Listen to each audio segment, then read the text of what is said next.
everyone, this is JJ Outlaw. Hi, this is T Outlaw. And we are back finally with a new episode of the Gourmet Goober podcast. You can catch me, JJ Outlaw, online anytime on Twitter at JJ Outlaw. I'm on the Instagram at Gourmet Goober. And you can always drop me a line at thegourmetgoober@gmail.com. As always, I am here with my BFF, that dude. Are we still seeing the Dirt Desperado? There's still a pandemic? So the Dirt Desperado is just for the pandemic. As long as I'm masking up. Okay. The Dark Desperado, my hubby, Big Daddy, a.k.a. T Outlaw. How's it going? It's going well. Hi. The Dark Desperado. I need to look for another ID. Eventually you're going to have to move for another nickname because, in our state, unfortunately, they dropped the mask mandate. Although you're still wearing your mask. That's right, because I'm only half vaxxed. Yes. Hey, I'm full vax, but I'm still wearing the mask. And we'll talk more about that later. Mm-hmm. But once again, you can find me, T Outlaw, because that's part of my government name, at T Outlaw, TOUTLAW, on Twitter and on Instagram. You can also find me, T Outlaw, at T Outlaw Josie Wells, like the movie. Now, of course, everyone wants to know, do we have a Facebook page? And the answer I tell you every week is yes, we do. Although I loathe Facebook for just a variety of reasons. Me and Mark Zuckerberg are not on speaking terms. But if you're so inclined, you can go to the Gourmet Goober blog, because we started off as a blog 14 years ago. 14 years ago. Yes. Or no, not 14 years ago. Since 2014. So this makes, or 2013. We celebrated another year. Let's put it that way. We're still here. Yes. Not 14 years ago, but a long time ago, we started off as a blog. We're right here. And we are approaching the 3rd year anniversary of our podcast. Correct. Yes. Oh my gosh. That seems nuts, right? Yes, it is. We're right here. Oh, no, wait. We're in the 2nd year anniversary of our podcast. We're entering our 3rd year. We have been around a long time. Okay. As the kids say, we've been here for a minute. We've been here for a minute. Either it's a blog or a podcast. We'll figure it out soon, but we've been here for a minute. Which is exciting, by the way. Yes. That we've been able to last as long as we have. So long that we're old and we don't remember how long. Oh, God. Senility has taken hold, hasn't it? Oh, my God. Don't say anything. How often do we, hold the remote? Do you remember what we're going to watch? No. We have to ask Alexa to set up a time for us. That's you. It worked last night with the boxing match. Hey, okay, that's good. Yes. I'll give you that. Me, I'll just sit in the corner. I will watch the same program. I won't even change the channel anymore. I'm just well, I could change the channel even if I had the remote in my hand, but don't forget it. And then the show you like will just come back on again because it's TV Land. So that's right. You just have to wait. Okay. What's the problem? So now that we have bored you guys, oh my gosh, can we just say, first of all, it's good to be back. And for those of you who followed us on social media, and you may have noticed that although we're usually very consistent on putting out a new episode every 2 weeks, we've been really challenged by a number of things the last couple of weeks. And since we are a 2-person operation, it's sometimes when one person goes down, if they're not feeling well or things like that. Yeah, done that. That's me. It could cause a delay. So first and foremost, for our listeners out there who are extremely loyal and reached out and wanted to make sure we're okay, wanted to say thank you so much for doing that. We are back on the horse. For the moment. Over the last couple of weeks, there's been so much that have happened behind the scenes. One, and I think I alluded to before, is that I am now fully vaccinated. Woohoo! As of last week, which I'm really, really excited about. So basically, you got your second ouchie. Yes, I got my second dose of the vaccine. I got the Pfizer vaccine. I was very lucky because the state that we lived in isn't as forthcoming as a lot of states in letting you know when the vaccine is open and available. We decided to do it by age in our state. And in fact, how I found out that the age was open was actually through a television report out of Chicago for my state. And as soon as I saw that, I jumped on the internet and was able to find a place that I can get my first shot literally the next day, like the day after I saw the commercial. And literally, I had to wait another damn week. We talked about it. You told me to take that one. It was the first available. Yeah, it's kind of like in the plane when they tell you in case a mask falls, put it over your mouth first and then protect the vulnerable and the children after that. Yes. So basically, that's what she did. So, but you didn't have to wait that long. The vaccine, by the way, I got the Pfizer. You got the Moderna, right? Yes. Yeah. I have the Moderna in my body right now. And so the difference between the two is I think there's a slight efficacy. So I think yours is 98 and mine's 92% effective. But in terms of the time it takes between each shot, like it's 3 weeks for me and it's a month for you. Yes. So you have just a couple more weeks to go before you can take your shot. I can say, even though I have had the shot, I'm still going to wear a mask and mask up because, that's hella important. So I'm not going to go beyond that. What I can also say is that, in case you're wondering, there were a few side effects. So I got like a little bit of a low fever and I was feeling a little loopy in the first one. On the second dose, which everyone warned you about, I did feel a little out of sorts and I had a low grade fever. But for the most part, no, I feel completely fine. And I'm really excited to, at least temporarily, because we don't know how long the vaccine will last, to be out of that woods. But between that and then, unfortunately, when you took the vaccine, and I say this because I'm not trying to dissuade everyone from taking the vaccine. Please take the vaccine.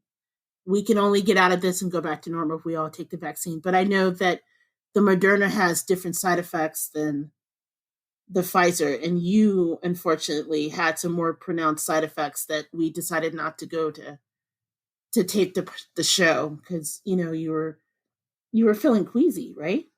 Yeah, I got a couple hours after I got my first vaccine, I was feeling a little under the weather, and I got nausea and vomiting and chills and whatnot. But I mean, I think I was just out of it. I mean, but I figured that's just the price to pay, to progress. I mean, I didn't catch a third arm or a third nipple or anything like that. Even though catching that third leg might have been interesting. But no, I so far I'm okay. Well, good. So for the most part, then, I mean, with a few interruptions, but we normally record on weekends just to kind of let you guys know how the sausage is made. And between him getting sick and then another new development, which you're about to talk about in a moment, it really kind of disrupted what is our normal recording schedule. So we're trying to figure that out behind the scenes. So we're really super excited about that. And I guess now is probably a good time to tell people you are back to work after your short time off dealing with your disability, right? I mean, I am back to work. I mean, I'm still ramping up, but yeah, for the most part, I my time away was just we'll say happier. Yeah, but I was away to have a little medical. I had a medical procedure done, and I'm still working my way back, and we'll see how far it will take me. We'll see how far how, but my work life is impacted because of my medical conditions. Emphasis the S's, but for the most part, yes, I am back to work. I am, training. Excuse me. There's no sneeze mask here, or whatever. But nonetheless, yes, the short and quick of it is, yes, I'm back to work. I still work in media, and I very much appreciate the people, my company, for at least helping me get back to work and being patient with me because I am a slow learner. No, you're But not. trust me, I'm a slow learner. There's a lot you have to pick up, though. That's like half a year you've been gone. Yes, it has been half a year since I have been away. The operating systems that we were working on is no longer there, and there's a whole new brand of stuff.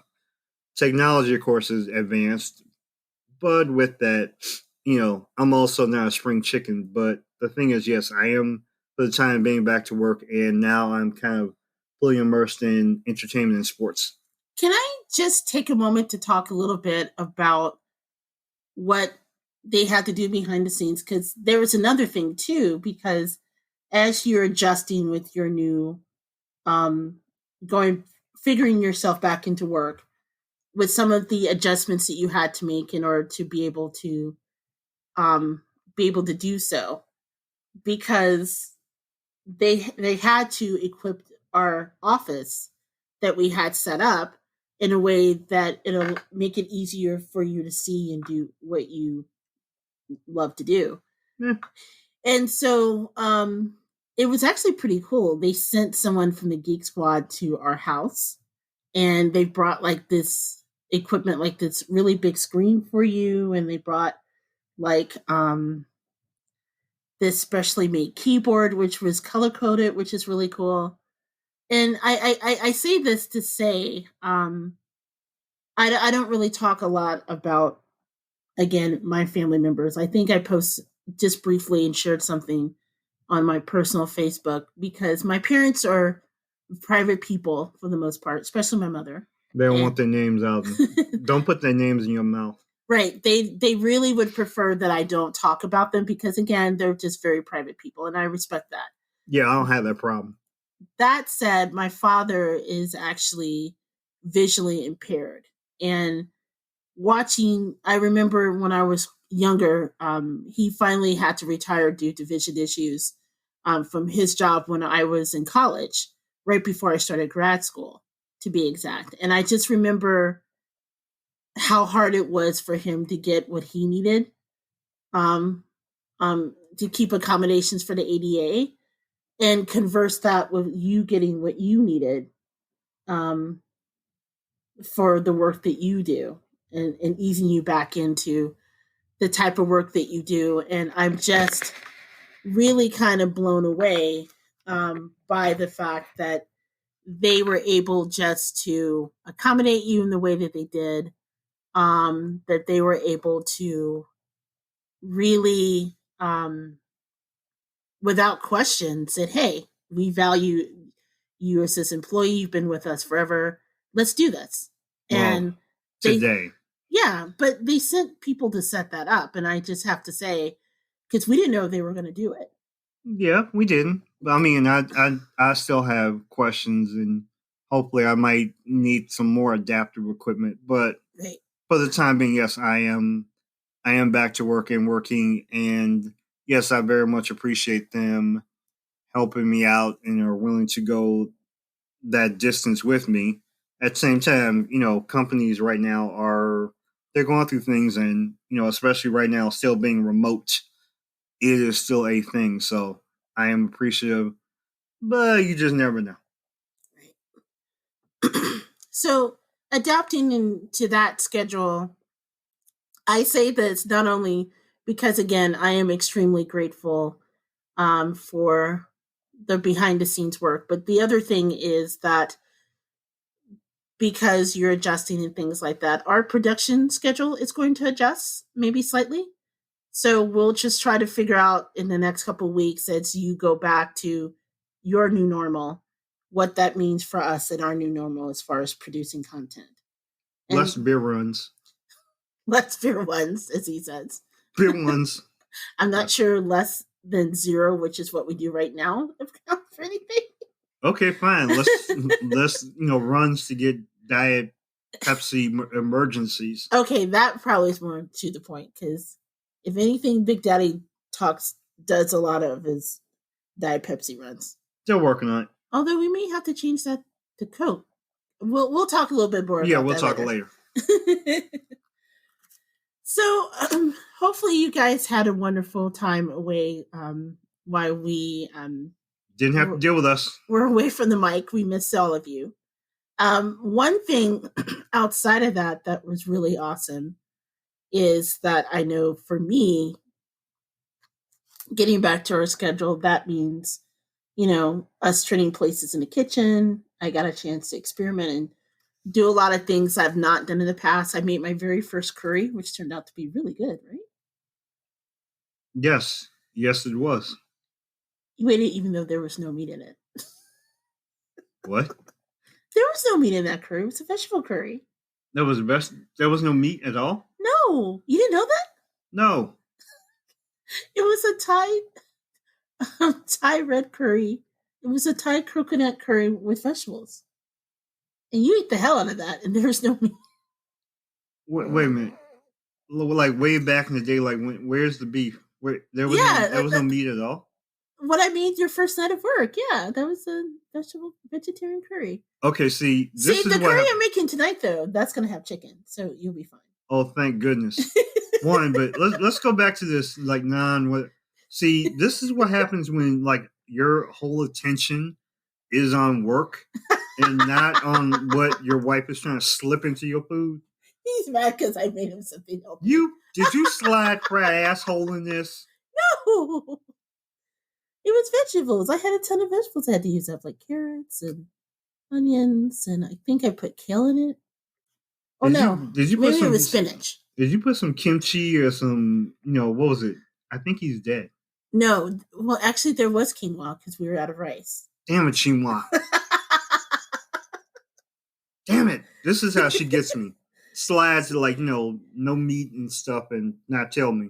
No, but, while you were not working, you went into the kitchen and you were really great. And you were just like, I'm just going to step up and do a lot of cooking. Yeah, brother had, burn a steak, yes. Oh, yeah. He's hooked us up with a steak or two in the time that he's been off work. But in the meantime, I think it was around Easter, I stepped back in and did my part. And we had duck. And, of course, we had the cake. The cake. Are we going to talk about the cake? Yes, we can talk about the cake. Cake is this is where the Goober just went straight ghetto. No. Okay, all right. We'll talk about the cake and transitioning to my week. So let me just say, where we reside, in the state east of Illinois, in our community, it's a mostly Black and brown community, but in our neighborhood, but we are getting gentrified. We are the chocolate city in the oasis in the rest of the state that looks absolutely nothing like it. And so what I find that's coming with a unique set of problems that I was not anticipating. So one such set of problems is that one of the things that's unique to Chicago, particularly the south side of Chicago and related areas, like for where we live, even though it's across the borders, can still consider it Chicagoland. And as I say, I live on the south side of Chicago, okay? I would also like to say for the people of Chicago, we once again would like to say that we live not in the city limits of Chicago. So yes, we understand. We are not Chicagoans, but I'm willing to say, yes, I'm a regionite. Okay. I'm a region rat. No. I am a Chicagoan. Okay. You can say it. I know that Chicagoans will like hit you upside the head if you put Chicago in anywhere and you ain't from the city of Chicago. I live in the south side of Chicago. Okay. Okay. I'm not catching. I'm not catching like Chi-Town hens. Look, I claim y'all. Okay. All right. Let's put it this way: I'm more Chicago than Indiana, and I grew up in Indiana. I was trying not to claim the state, but go ahead. That's all you. So anyway, they have a lot of unique dishes to the area. And one such unique dish, it's what's commonly known as an atomic cake. Okay, so the best way to describe an atomic cake, it's a tall cake, at least 3 or 4 layers, right? Yes, very layered. Yeah. Very layered cake. And traditionally, if you were to slice over an atomic cake, in each of the layers, you would see a different flavor. Historically, you will see something made of chocolate. Yes. Historically, you will see strawberries, and usually that occurs with a strawberry, either strawberry with cream, maybe strawberry glaze, but you'll always see actual sliced strawberries in the cake. Sometimes you'll see red velvet in parts. Right. There's traditionally either a banana cream or a banana pudding or even sliced bananas in the cake. Mm-hmm. So I don't know where it gets its name from, but an atomic cake is very much a part of the region. In fact, a long time ago when Big Daddy and I were dating, when I first met his parents, his mother introduced me to my very first atomic cake because it's not something that you can easily find where I'm from in Indianapolis. And she hooked me up with one. It was absolutely amazing. And I just kind of fell in love with it. So when it came time for Easter, I was going to make an apple pie, and I thought, I'm not really sure if I want to actually make one. And so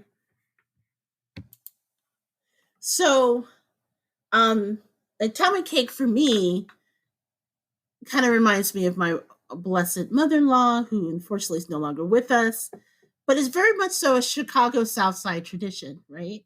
Yes. So I went shopping for a few things for Easter dinner. I was going to make an apple pie. I cooked a duck and I made some roasted sweet potatoes, and I forget what else. I think was it asparagus? Yes. The asparagus was good. The duck was absolutely off the top. Excellent. Yeah.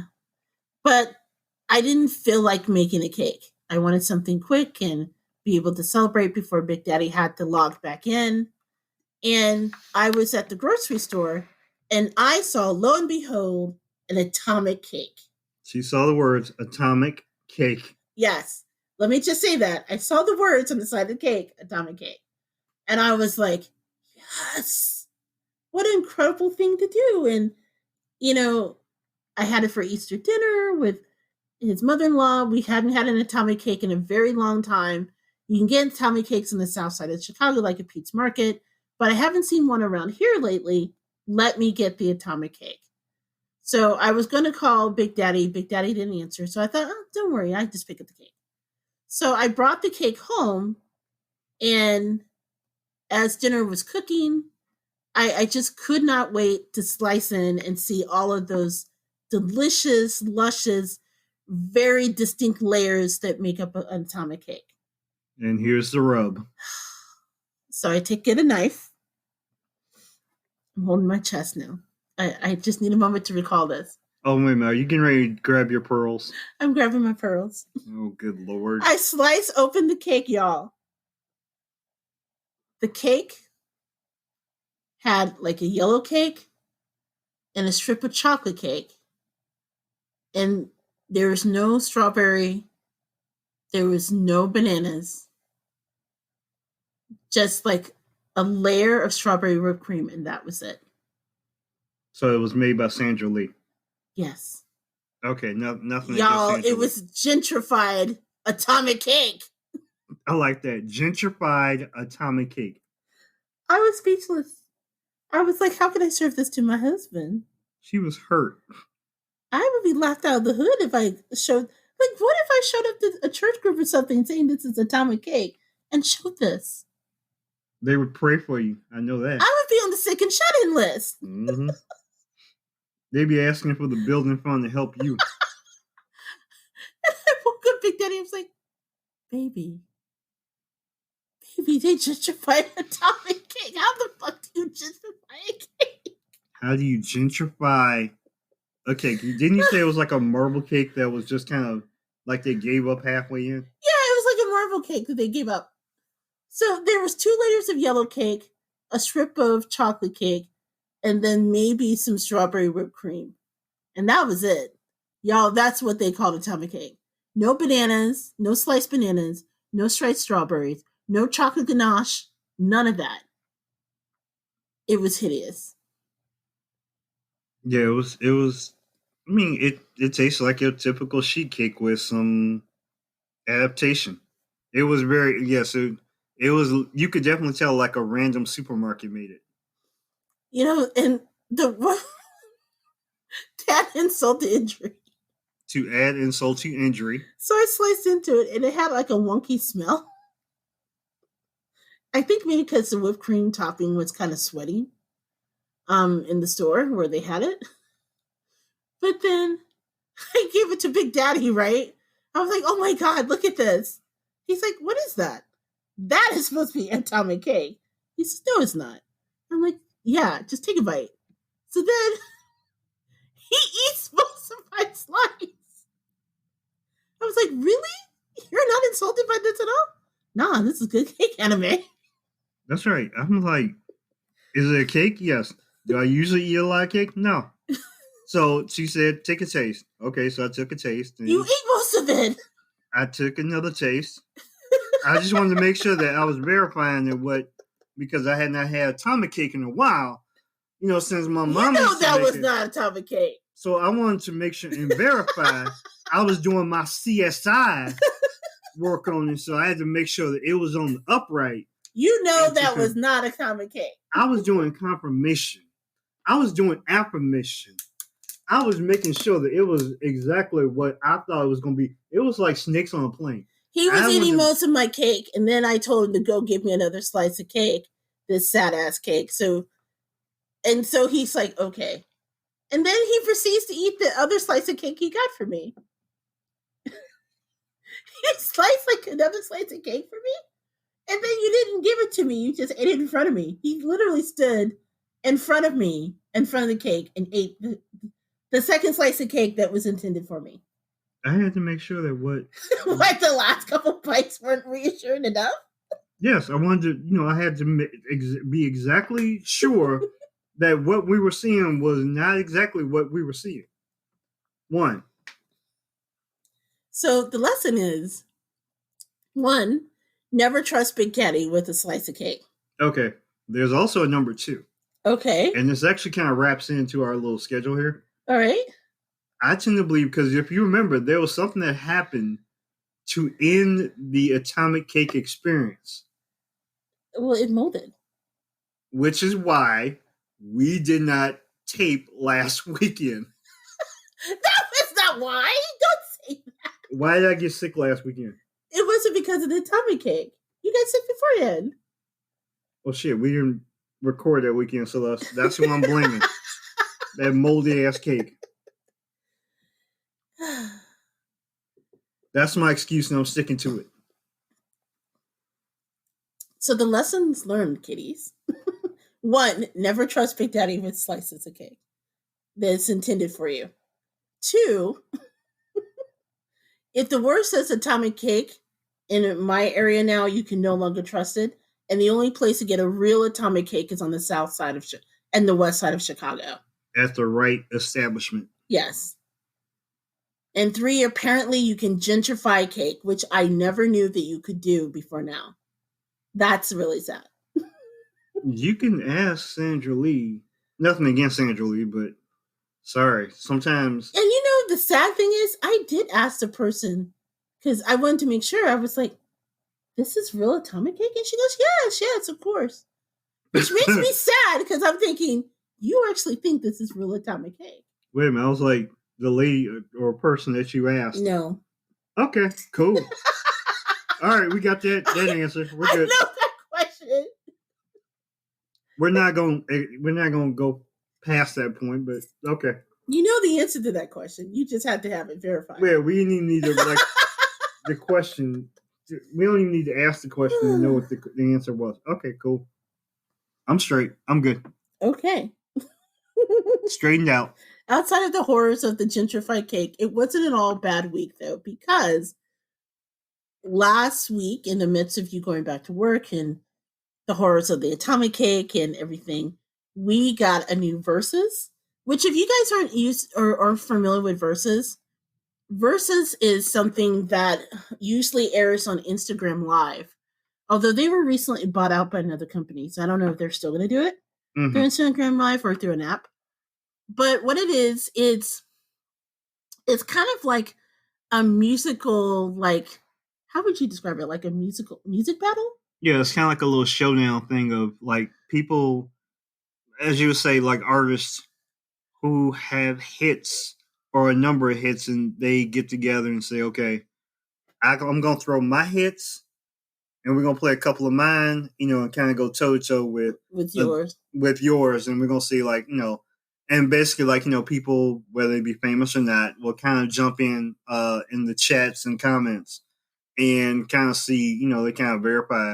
And it's actually more comedy than anything else because the comments and the people who jump in and out are the best parts of these versus battles. Oh yeah, some of them have been legendary. Like there's been the Patti LaBelle and the Gladys Knight one, who was co-opted by Dionne Warwick, hence to be known as Auntie Chella. Yes.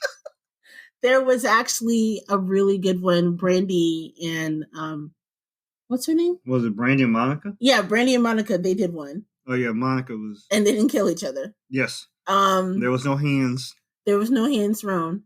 It was the kickoff was what, Babyface and Teddy Riley, which had took a couple times to get together because somebody couldn't get their equipment right.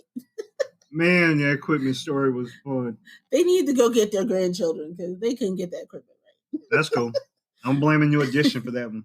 There was actually one, and we'll talk a little bit more about him in a moment, but there was one recently, which I hear that they're trying to rerun again with DMX. Okay. And Snoop Dogg. Fair enough. And DMX, again, we'll talk about him in a moment to wrap things out. Rest in peace, DMX. He passed away. Actually, Friday? Yeah. But like I said, we'll get more into that in a sec. Right. But the one that appeared over Easter was actually an oldie but a goodie that I've been waiting for. And it was Earth, Wind, and Fire. Earth, Wind, and Fire. Sorry. I gotta always run that joke. Versus the Isley brothers. Or as I like to call the brother and Ole Bae. Poor Ernie. Ernie just sitting there just trying to play his guitar, trying to have a good time. But meanwhile, Ron Isley out there looking every bit like old Zaddy. You want to explain old Zaddy? Because in my mind, all I think of is like, Mr. Big. Like in my mind, I'm thinking like, like the power Ron Isley. Okay. Like, between the sheets of Ron Isley. All of a sudden, he didn't got him a new, I'm sorry. And then like, Mr. Big, and I know there was like a whole thing with like, the R. Kelly parts of certain songs, but like, I remember those portions of the Isley brothers. Okay. If you guys don't know who the Isley brothers is, you're probably familiar with Ron Isley, some of you out there. Particularly with, he had a run of hits that he did with R. Kelly. And yes, we know R. Kelly's problematic. So, but we're not going to deep dive into that now during the conversation. But Ron Isley is part of the historic R&B group, the Isley Brothers.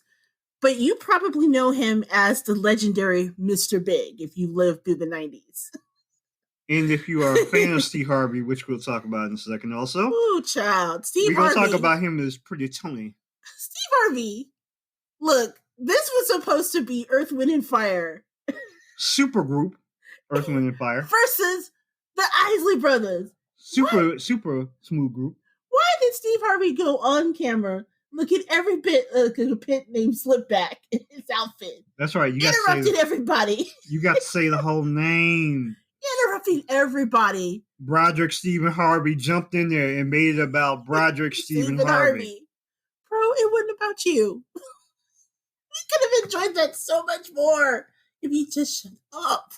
The only thing that was stopping Steve Harvey was like, him getting the names wrong. That would have been real good. But he didn't. But no, it was a fun time if you happen to be a fan. Like, I grew up listening to Earth, Wind, and Fire. It's one of my father's favorite groups. So we used to have like the best of and everything on vinyl, thank you very much, and Groove to September and all of those great songs. Yes, Vernon looked every bit with his hair pressed. Oh, Verdine. Verdine had his hair pressed, for those of you who are wondering. I will, Verdine, even if the dude don't even really sing a whole lot, he is my favorite member of Earth, Wind, and Fire just because that dude with that hair can groove that bass. I'm just like, you know how you just like look at it's almost like looking at Problem and Funkadelic and you see the dude with the diaper on. Yeah. Virgin. It just makes you feel better. It makes you feel better because all you do is stare and you be like, how can a man with a hair that good not sweat that perm out? You know what? I've wondered that because no matter what, his hair he'll be straight. Yeah. That is a silk press for the ages. And that man playing that bass is kind of like, I always used to have, and this is my side joke. I used to, like in my mother's later years, I used to take my mother to see BB King on the day before Easter. Used to have a concert here in Indiana. Oh yeah, that's right. Over at the old Star, right? Yeah. And there used to be a thing where like BB King would come and play, and of course, BB King would always tear it up. But there always used to be this one dude. He used to have a Jerry curl, and he would play trumpet. And I ain't never seen a dude who would just stand there and play trumpet. And for an old man, the dude would just move and just groove. And I was like, all I cared about was watching this one brother just move with that trumpet, with that Jerry curl, just going back and forth. Just grooving. And that's how sometimes I look at Birdie. I'm just like, bruh, I don't know how old you are. I don't care how old you are, but you are eternal. But that's my man. Anyway. Well, speaking of eternal, put Ron Isley on that list. All right. Ron Isley, back in the 90s, he was old in the 90s, right? Because how long have the Isley brothers been performing? Oh, hell, since what? Late 60s? Yeah, since the 60s, right? Yeah. They're still out there doing their thing and doing it well, okay? But Ron Isley had a very distinctive look with his hair did that way, like it was that big comeback hair. Yeah. And I guess he's just decided to settle in to a more mature Ron Isley. So the hair is cut down, but then he has like this like beard, right? This like white beard that is just done. And I'm not a beard person. I've told Big Daddy many times when we first met, I'm not really into a full beard because my father has always had a full beard, and it's just weird to kiss someone with a full beard. It's like kissing my dad. Yeah, apparently I don't have the, the Goober's not a fan of the Billy Goat Gruff. No, but that said, Ron Isley had this full beard going on that was cut really well, and he had this like suit on, and like I wasn't the only one because people online was calling him Ole Bae and Old Daddy. So Zaddy is Zaddy. How do you explain Zaddy? Well, I don't know if I can. Zaddy is a fine-looking older man. Okay, it's another word. You obviously don't want to call him daddy. Because, again, weird. Mm-hmm. So, the appropriate term for old man thirst trap is Zaddy. Or as I like to call him, Ole Bae. B-A-E. Is this kind of like, when you have a sugar daddy type look? Kinda. Okay. So, I've been teasing Big Daddy all week about Ole Bae being online after women rediscovered him again on his Instagram page. And he's thrown out old man thirst traps for all it's worth. It's been amazing.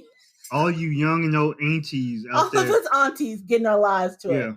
All you like Kamala Harris looking ladies, all y'all lost y'all freaking mind because this man decided to like go straight white with his beard, trim that stuff up. Like literally, they're like barbers up in the streets now that have to work on like personifying, trying to get that beard and that haircut down. Well, I haven't seen him in a while, so I'm thinking in my mind he still looks like old style Mr. Big. Nah, he's like, let me get with this new generation.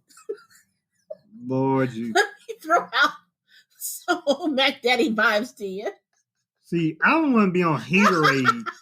That's not me. I'm not trying to be on Haterade, even though I am. I was about to say you were on Haterade all week. Don't say that. Yeah, because of you. But no, at the same time, all the ladies online, like, talking about, man, look at Old Bae just went all. I'm like, literally, all the brother did was trim back the hair, lose the ponytail, and like completely go gray on the beard. That was it. He got a good, good beard cut. That was it. and they losing their mind. So maybe I should go a little Billy Go Gruff. I don't know. That was me. I'm sorry. Do you need a minute? I do actually. Good I'm Lord. a little hot. Maybe I can fan myself a bit. Oh, high heavens to Jesus. Holy smokes of Jesus. Oh my God. I need Rick James for this.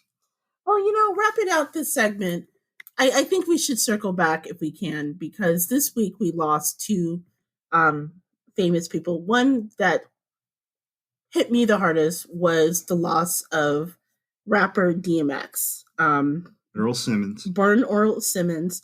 He was just 50 years old. He died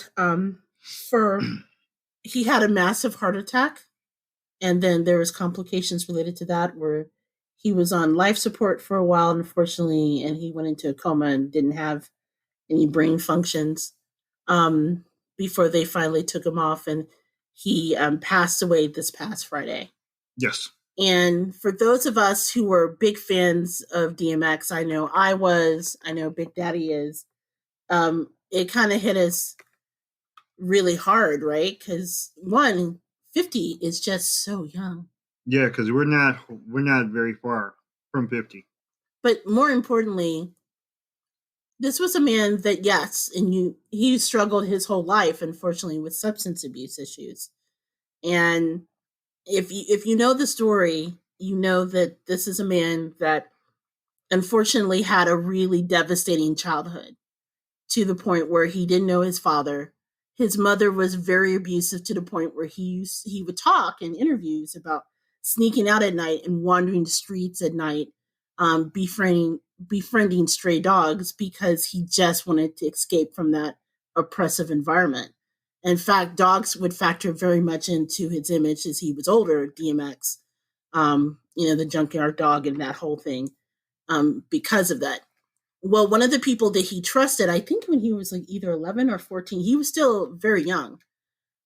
He gave him his first, what he thought was weed, but unfortunately that weed had crack in it and he didn't know about it. Yes. And that led to a lifelong struggle where he unfortunately lost his life to his substance abuse issues. That said, he was a very brilliant man. He had spoken openly about his faith and he had talked about it in his music. He made his struggles very personal, and he openly talked about his addictions and triumphs in such a way.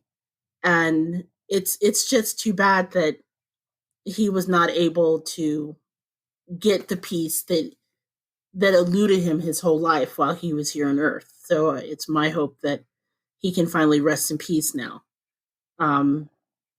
But yeah, if you haven't listened to his music, there's so much out there. My favorite songs, Party Up, What's My Name. There's just so many out there. His albums were really brilliant studies in, how they were just deeply personal in talking about where he was in his life. They were. And so I think we would be remiss without at least acknowledging, his passing and just talking about, the great work that he did, and hopefully, like I said, allowing him to rest in peace. And I know a lot of his fans are really coming out and just remembering the great work that he's done for so much. And I know his death really hit you hard too, right? I mean, it hit me, and I the best way I could say it was like, okay, I knew like the Thursday before that there was some issues because, of course, Twitter being Twitter, there was like this big stream about is DMX dead. There was like a couple premature rest in peace when his own his own agent and some of his family members had not yet confirmed anything about his health. But there was this thing where me being me, like, okay, I was kind of like setting up like where, to memorialize DMX, but I didn't want to do anything prematurely. But I was telling the Goober, one of the things was like I was kind of looking through his song catalog, like posts, and I was talking about the fact that not gonna lie, a lot of DMX songs. If you were looking for profanity, you're gonna get it. You know, if you're looking for one that didn't have profanity, you ain't gonna get it. You either gonna get some profanity or beeps, or you're gonna get some references to stuff that's is hardcore. But at the same time, like if you're really a true like DMX fan, it's just one of those things where, like the Goober was saying, he was deeply personal, and he was when they talk about dudes that are authentic, dudes that are grimy, dudes that are. He was one of the probably a few guys who could go, to the Grammys, and then the next day go to, I don't know, the projects with it. It's because he just had this authenticity. He had this kind of persona that was so multi-layered. And the thing was, like, I had a bunch of songs like in my mind. Some of them that, like, I don't even remember the names to, but like every single one was like the ones he did with Aaliyah. Yeah, those were good ones. Yeah, rest in peace to her too from like way back. But it was interesting to me, like DMX, like his catalog was huge, but also like one of my favorites was remember that little rip he did with in LL Cool J, Redman, Meth. I'm trying to think, the No Limit Soldiers. Oh yeah. It's just one of those things where like when he did like 4, 3, 2, 1 with Cannabis and everything, it was just like that to me, just for that little insert, right, was just like you ain't never seen fire like that. Like dude was just like you looked at him, you were like, this brother honestly, he's a damn dog.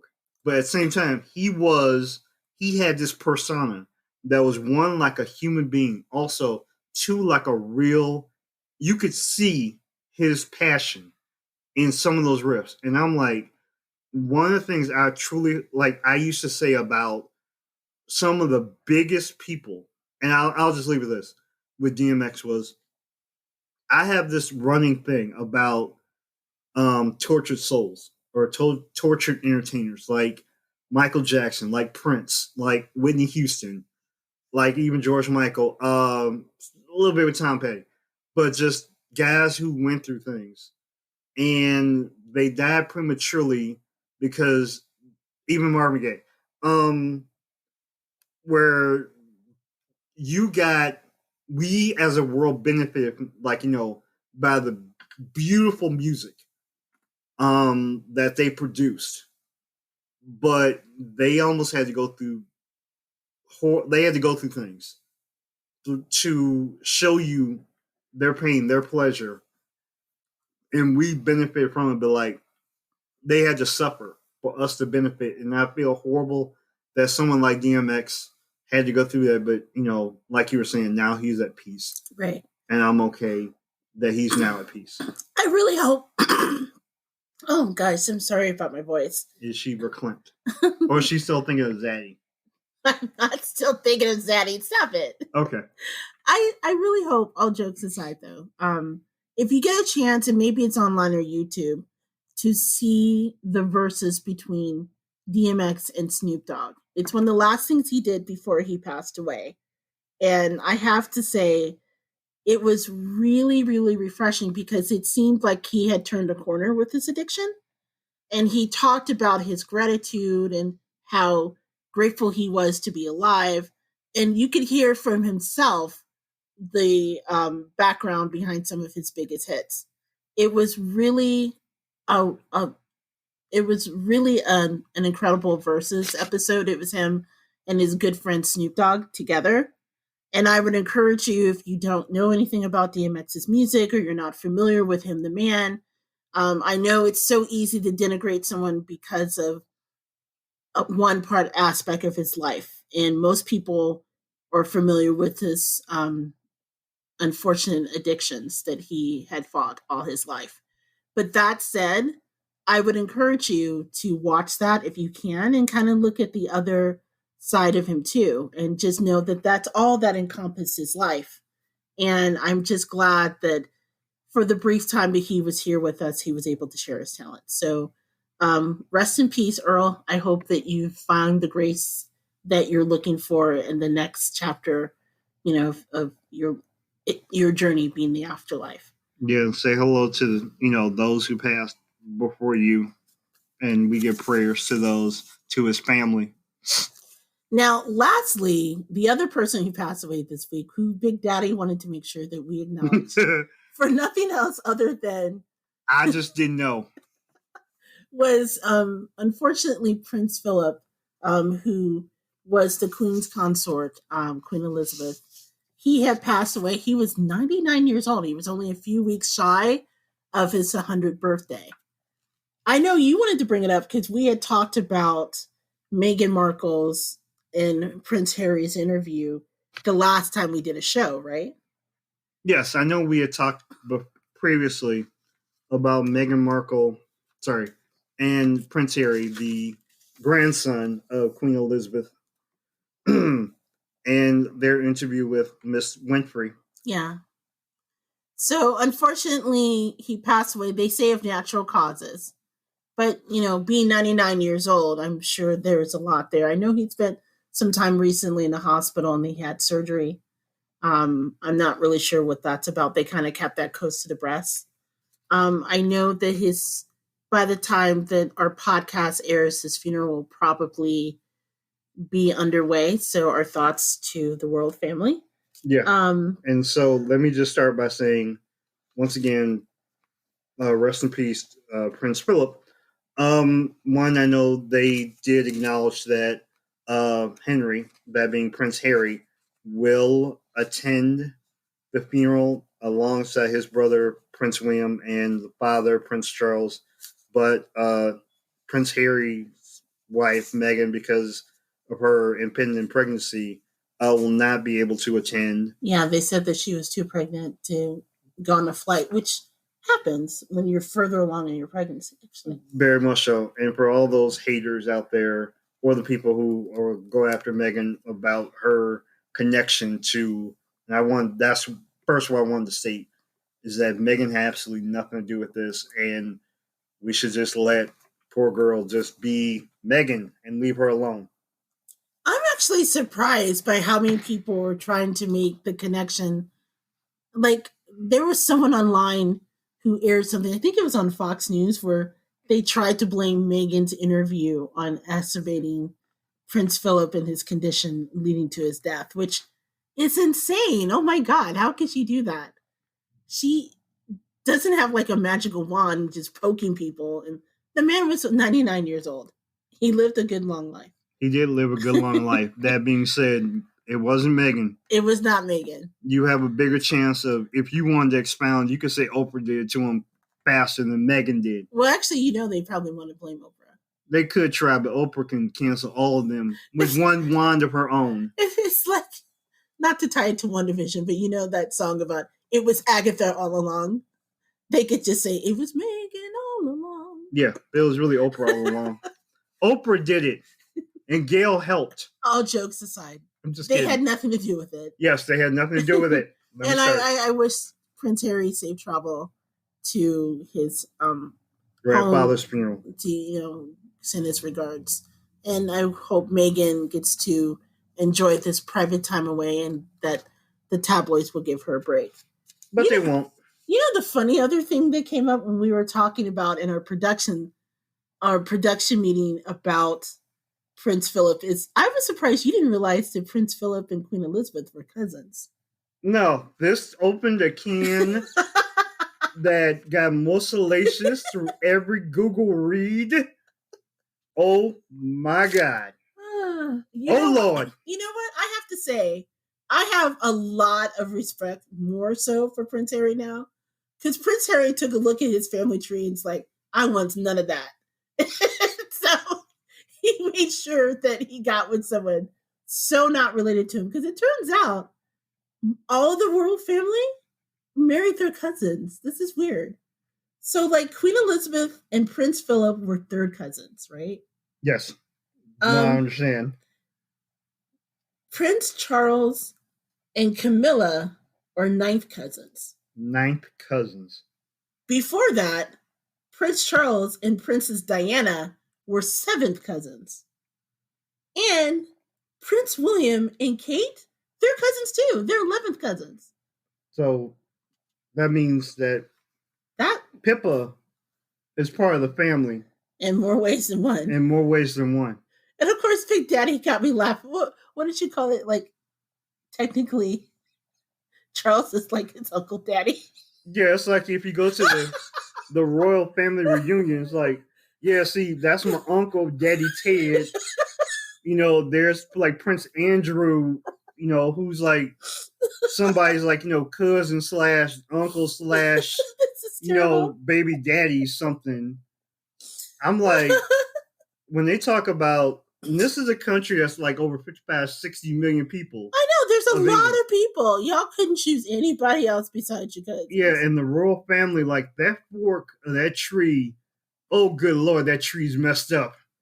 So Prince Harry took one look at that and it's like, you know what? I'm not going to be king, so I want none of that. Yeah, he's like, I'm getting fruit, you know. I would like none of that, please. He was like, I'm looking at this tree and I'm like, okay, I need berries and fruits from another tree. So to head off to Prince Harry for breaking that very strange phenomenon that happens over there. Yeah, when they talk about apples not falling too far from the tree, oh, damn. Yeah, because it was weird. Like, even Queen Victoria and Prince Albert, they were cousins. I'm just like, do you not meet anybody else in your whole... It's like, okay, I don't know if you guys ever watched The Bold and the Beautiful. We like The Bold and the Beautiful in our house, okay? I've been watching it since I was a little girl when the show started. I'm more the Young and the Restless type dude. But you watch The Bold and the Beautiful with me because it's ridiculously absurd. So it's about this fashion house that's set in Los Angeles, and the family that runs it are called the Foresters, right? Mm-hmm. Los Angeles has how many millions of people? 8-9 million at least. At least. But if you look at the family tree of the Foresters, they could be the royal family because they all married each other. They all married the same people. The Foresters, the Logans, the Spencers. I know. It's like literally Bill Spencer had what's his name married Katie? Yes. He would have been a daddy uncle. Yeah. Katie got it in with, wait a minute. Katie got it in with Bill. And then his son. And then there's some people like Brooke. Don't question Brooke. I'm not going here today. Because Brooke is not the only one. But she's been with like all three Foresters. And then at least one of the Spencers. And then there's like one woman, Steffi, who's been with all three Spencers. And I'm just like, LA is huge. Y'all can't meet anybody else. No. Not anybody else. No. 9 million people. And literally somewhere in that little cubicle of Beverly Hills, they all just get in with each other. I don't know. I just, that is insane. But we laugh at the absurdity of that. But now that we think about it, that's just a royal family. That's literally what it is. Yes. That's all. But I just didn't know. I didn't know, like in Kensington or, you know, Buckingham Palace, they were just like, wow. So I tell you what, we're going to gather ourselves because we're still giggling. We're going to take a break. And then when we come back, we're going to talk about 3 stories that really got us while we were on a hiatus. And the What's Eating Us segment. So you're listening to the Gourmet Goober podcast. We will be right back.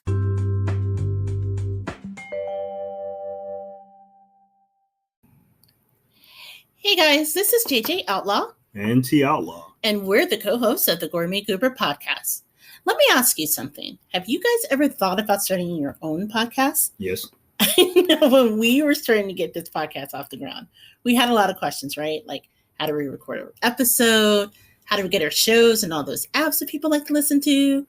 And more importantly, how do we make money from the podcast, right?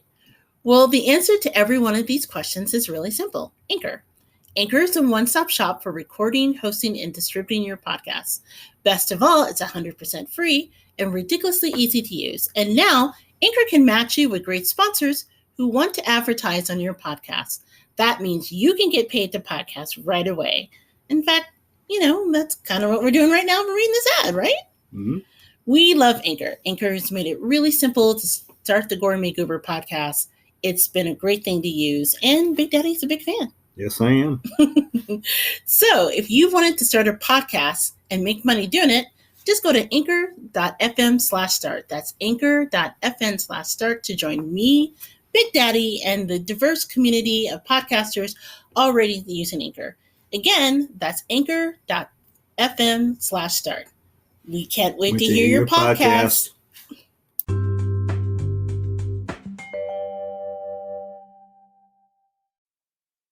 Hey everyone, this is JJ Outlaw And T Outlaw. and we are back with a new episode of the Gourmet Goober podcast segment in which we share the 3 pop culture stories of the week that caught our interest, called What's Eating Us. And this week, we start off with something that, well, it affects all of us, really. Coke, no Pepsi.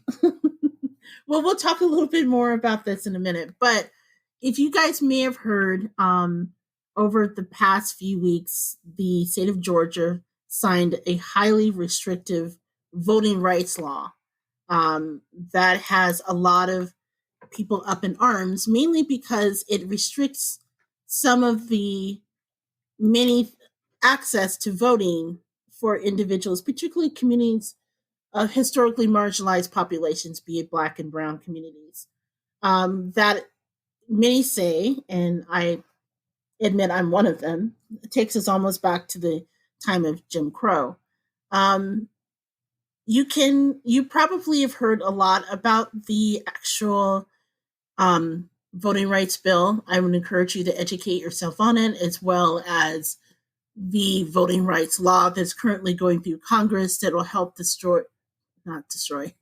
restore, help restore the rights of that this bill takes away, like, voters' ID issues with getting mail-in voting, eliminating what's commonly known as souls to the polls, which, if you're not familiar, souls to the polls is a very prominent practice between Black and Brown churches, where the whole idea is after we worship together as a community, we go and we vote together.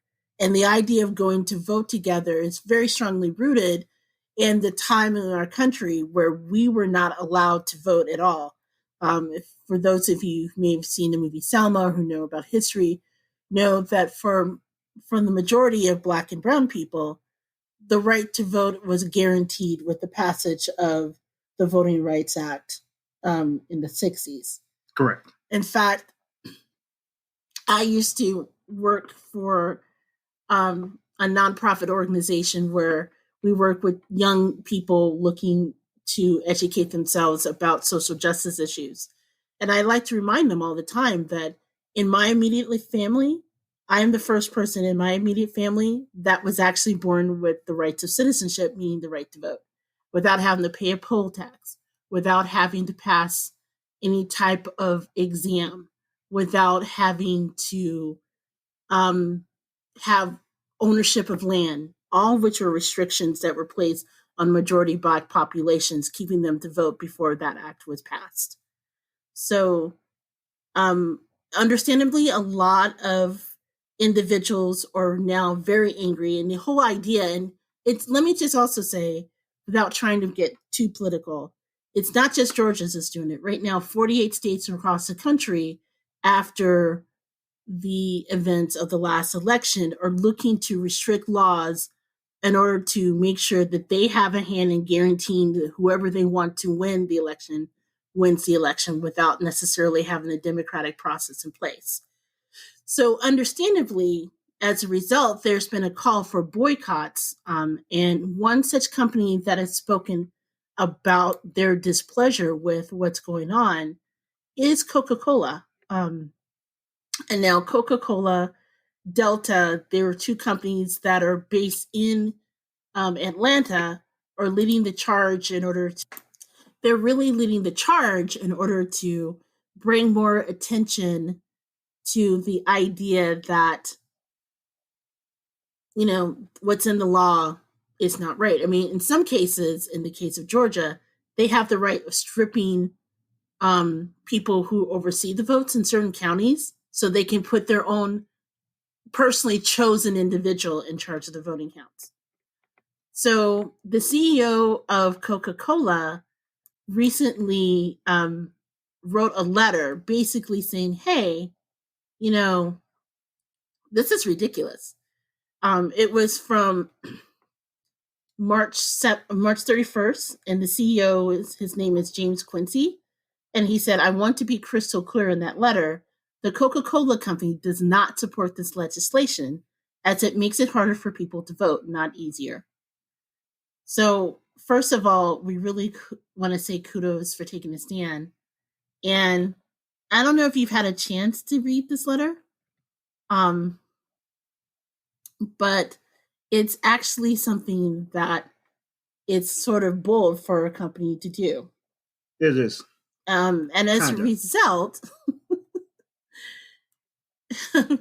Republicans who are passing this law, who ultimately are making it harder to vote because they feel instead of changing our ideas or trying to find out more about our populations in order to try to appeal to us, they just say, keeping you from voting would be the best way to make sure we stay in power. So now they're actually throwing Coca-Cola out of their offices, and they're angrily turning to Pepsi after they took a stand against Georgia's voter law. Pepsi, no Coke. So it's actually ridiculous. On April the 1st, Georgia House of Representatives Speaker David Ralston, he actually made a big show of cracking open a Pepsi out of a legislative session. And over that weekend, 8 Georgia GOP state legislators wrote a letter to the Georgia Beverage Association requesting that Coca-Cola products be removed from all of their offices as a result of Coke taking a stand for democracy. Yes. So we went back and forth whether or not we want to talk about this, because to be perfectly honest, we don't really talk a lot about politics for many reasons on the show. It's not that we don't want that smoke. It's not that we don't talk about it in our own private lives, but mainly it's because it's something that we feel there's a lot of shows that already talk about it. We don't necessarily want to turn into that type of show.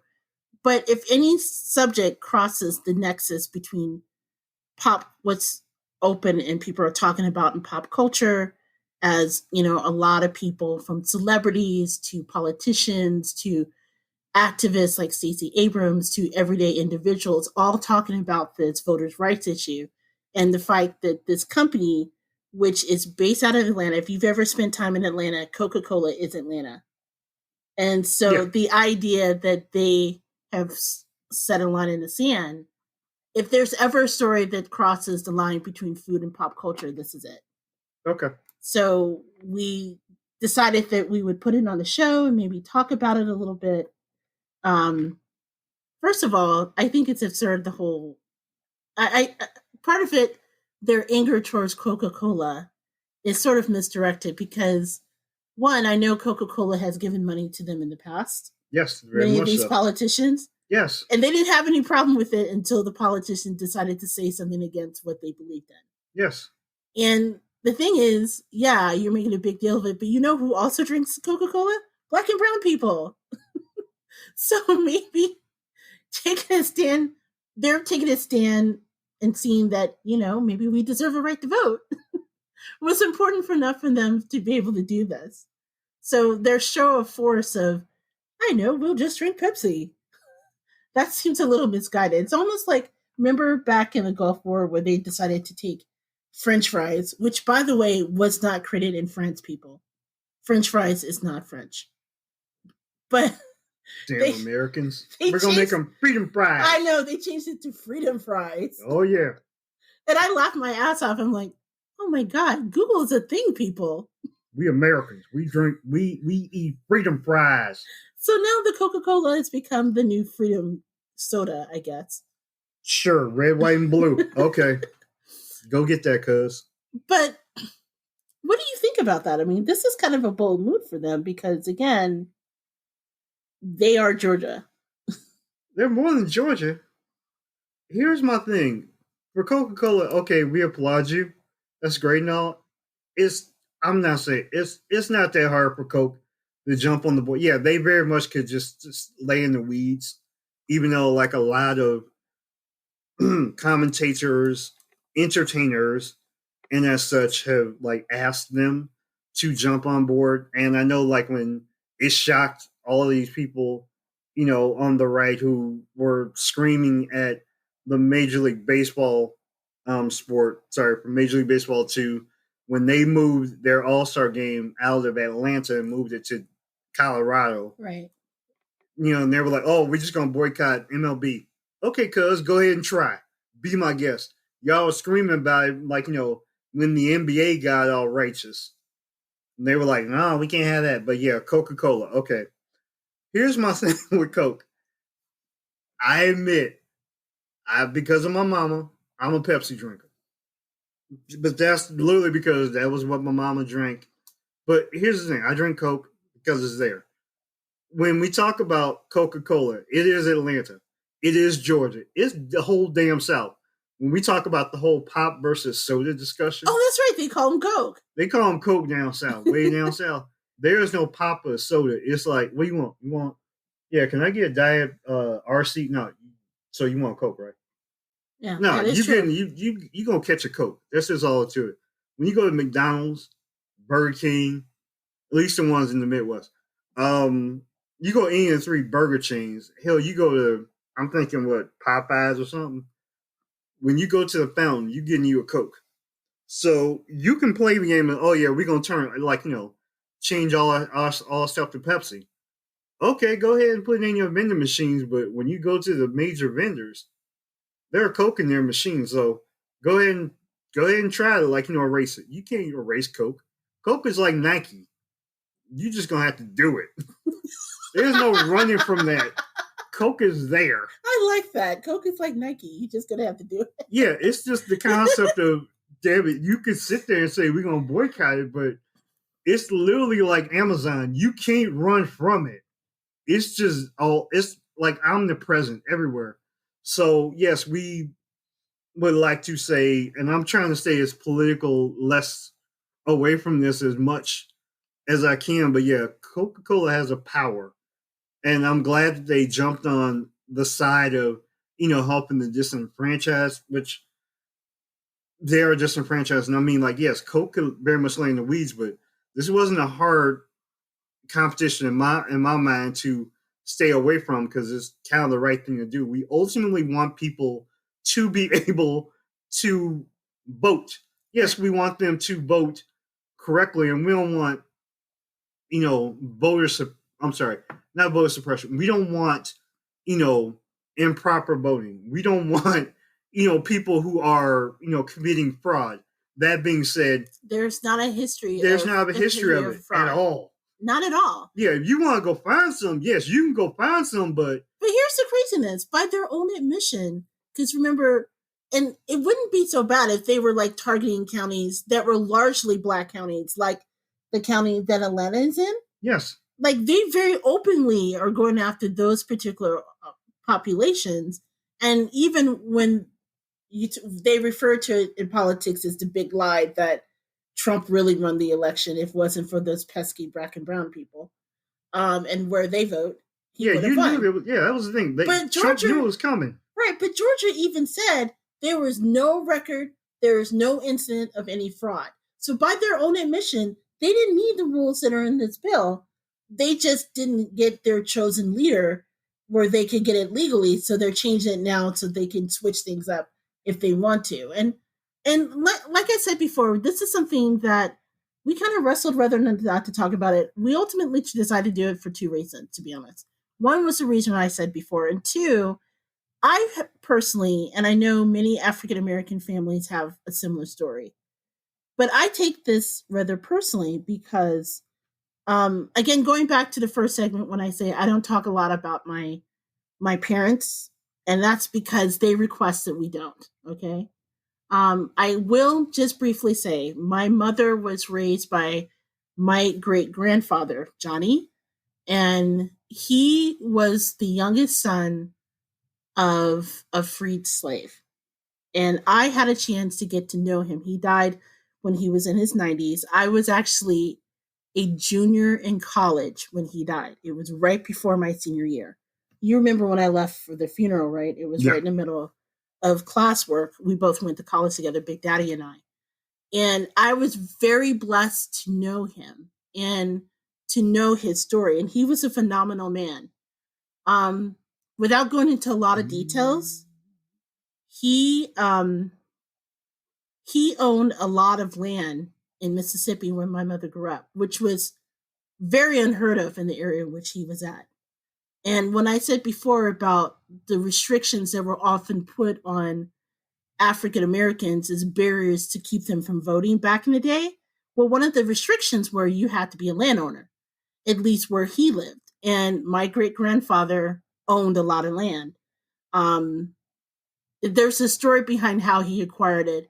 I prefer not to share that again because it intersects with a lot of my mother's personal story. But He took it. But over the years, he was one of the few people that had the right to vote because they couldn't rewrite the laws just for him, so they had to begrudgingly give him that right. And undoubtedly, there were threats made on my great grandfather's life to the point where they would have actually tried it if it wasn't for the fact that he was a gifted farmer. So, my great grandfather on this land, believe it or not, people were still growing and benefiting from cotton in the 50s and 60s and the area of Mississippi where they're from. And he owned the land, and then there's cotton fields that are owned by different owners. So the people around them, if you can imagine, were sharecropping, and then he owned his own land. And he was so good with farming that whenever a white farmer would have a problem with their farmer, like not getting their crops to go, they would go to my grandfather. They would have to begrudgingly call him by his name, and he would go and help them. And that's literally what kept him alive. So growing up, I heard all these stories. Again, family members who wanted to right to vote.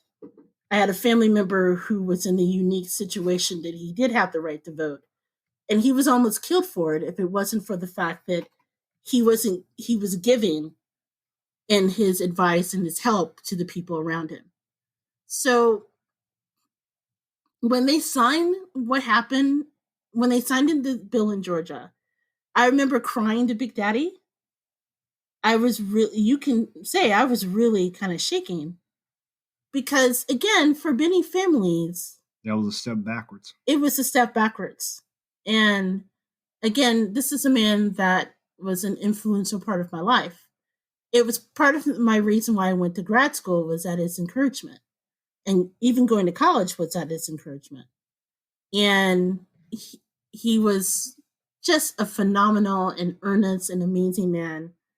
And to know what I know about my family members and my past and their struggles to get what should be a right of every citizen, to see that be eroded away over something that is hateful and something that's a lie and by means of standing in power and no other reason why but that. It really it's really hurtful. It is. And not to bring everybody down after our laugh about Prince Philip and his non-blossoming family tree. But, it is kind of striking that a lot of companies are taking a stand. And like you said, when MLB physically took their thing out of the state, that kind of leads us to wonder what other companies are going to have that happen to. I mean, think about how many shows are filmed in Georgia. Like how many? Most of Tyler Perry's stuff. Oh yeah, Tyler Perry's all of his stuff is in Georgia. Shoot, The Falcon and the Winter Soldier, which is like my obsession, they film in Georgia. So I'm like, fuck, do I not watch them? But then you think about it as well. If you think it's just Georgia, it's not. No, it's other states that are part of this. There are 48 Republican-led states that right now are having rules and guidelines that right now, if you check the laws, they're probably trying to sneak this through. Including our own. Yes, including our own. Well, I'm not very surprised by that.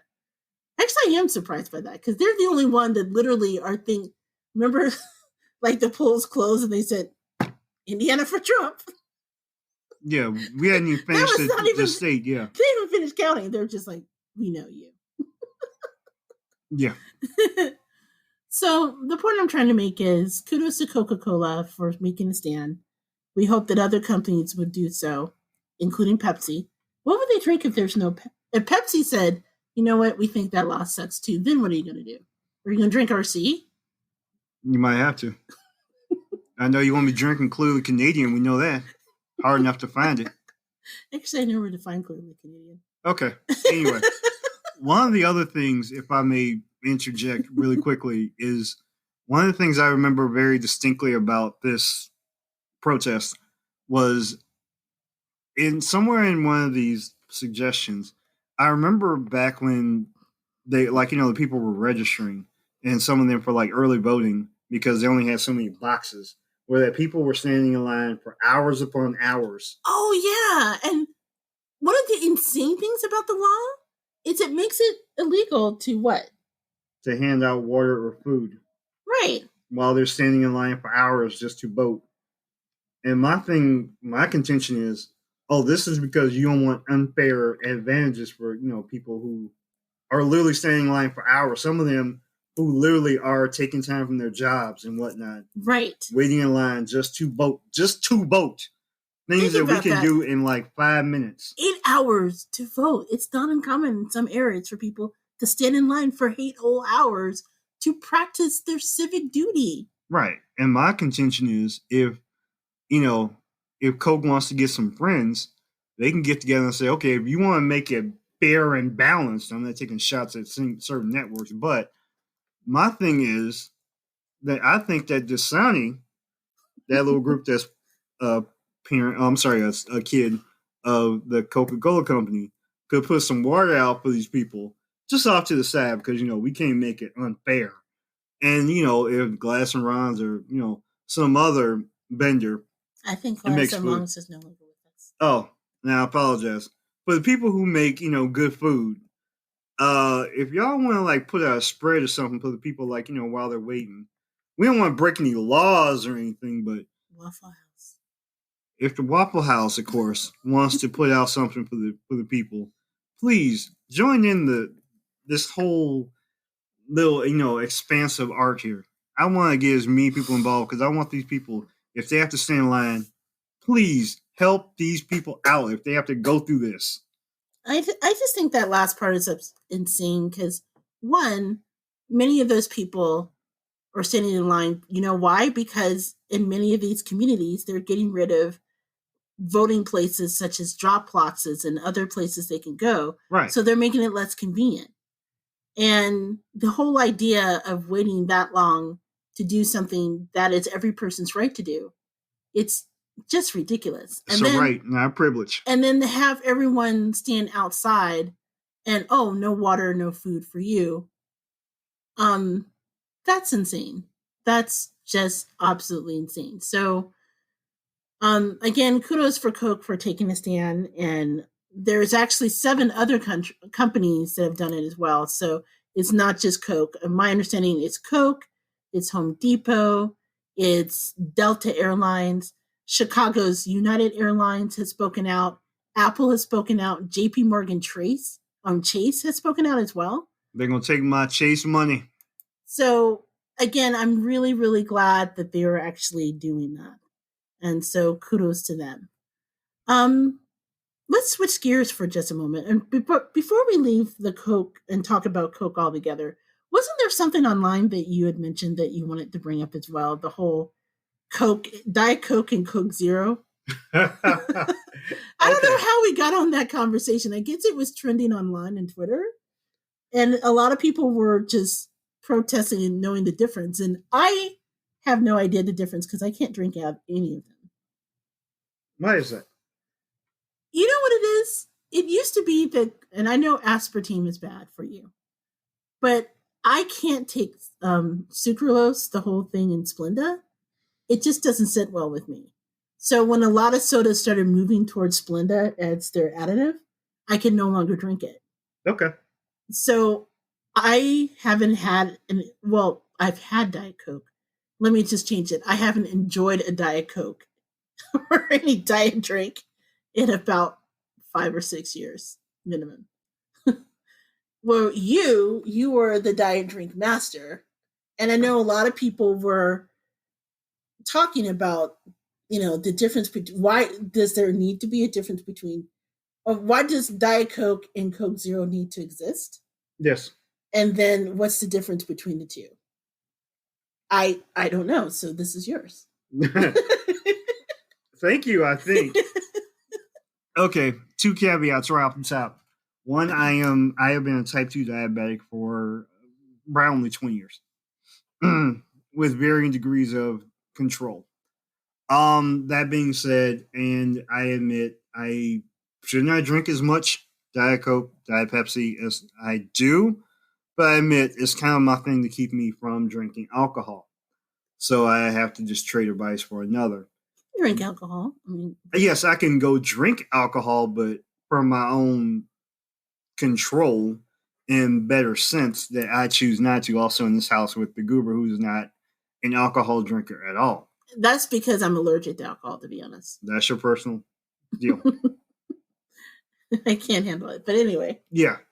But nonetheless, with Diet Coke and Coke Zero, it's almost like, yes, it's basically looking in my face like they're basically variants of the same concept of getting people, we're not going to give you straight cane sugar, but we'll give you something adjacent that, will not affect your system as much. But that, like, to me, it's just a thing of taste and what you want to deal with. And yeah, I'm cool with aspartame because I remember like when Diet Pepsi went back to like this light blue can of, with aspartame in it. I really enjoy that because once again, I'm a Diet Pepsi person. But I drink Diet Coke because Diet Coke is like that, like we were talking about in the Coca-Cola discussion a little earlier. Wherever you go, most of the vendors have Coke products. So you will always come across Diet Coke more than anything. And in my mind, I drink Diet Coke for all of you because if I didn't, I'd be hurting some of y'all. Is it for the caffeine? No, sometimes I can drink, the no caffeine Diet Coke. But it's mostly just because I just need something like I want that Diet Coke flavor. Like, I want the Coca-Cola flavor, of course, with no sugar.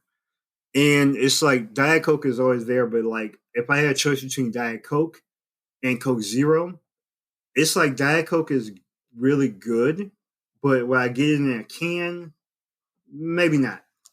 I guess my confusion, and I'll admit I was confused when they rolled out Coke Zero. Yes. Because the whole thing about Coke Zero is supposed to taste like Coke, and it never did. No, it never will. It was, I just, so why do they both need to exist then?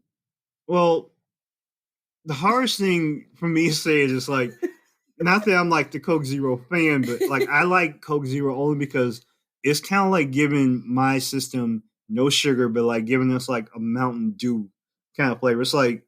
It's basically like taking the Diet Coke and like amping up the Splenda in it. It's like you put like a little more oomph on it. And it's like because it has a little bit more rich and it's like a little more caffeine hit.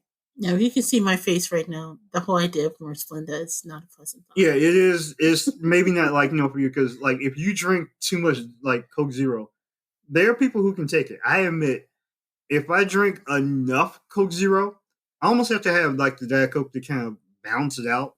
One of the things that when I go through my purchasing habits, like I'll get some Coke Zero, but I won't get a whole lot of it because if you drink too much of it, you'll either be jacked up or your stomach will say, too much. No.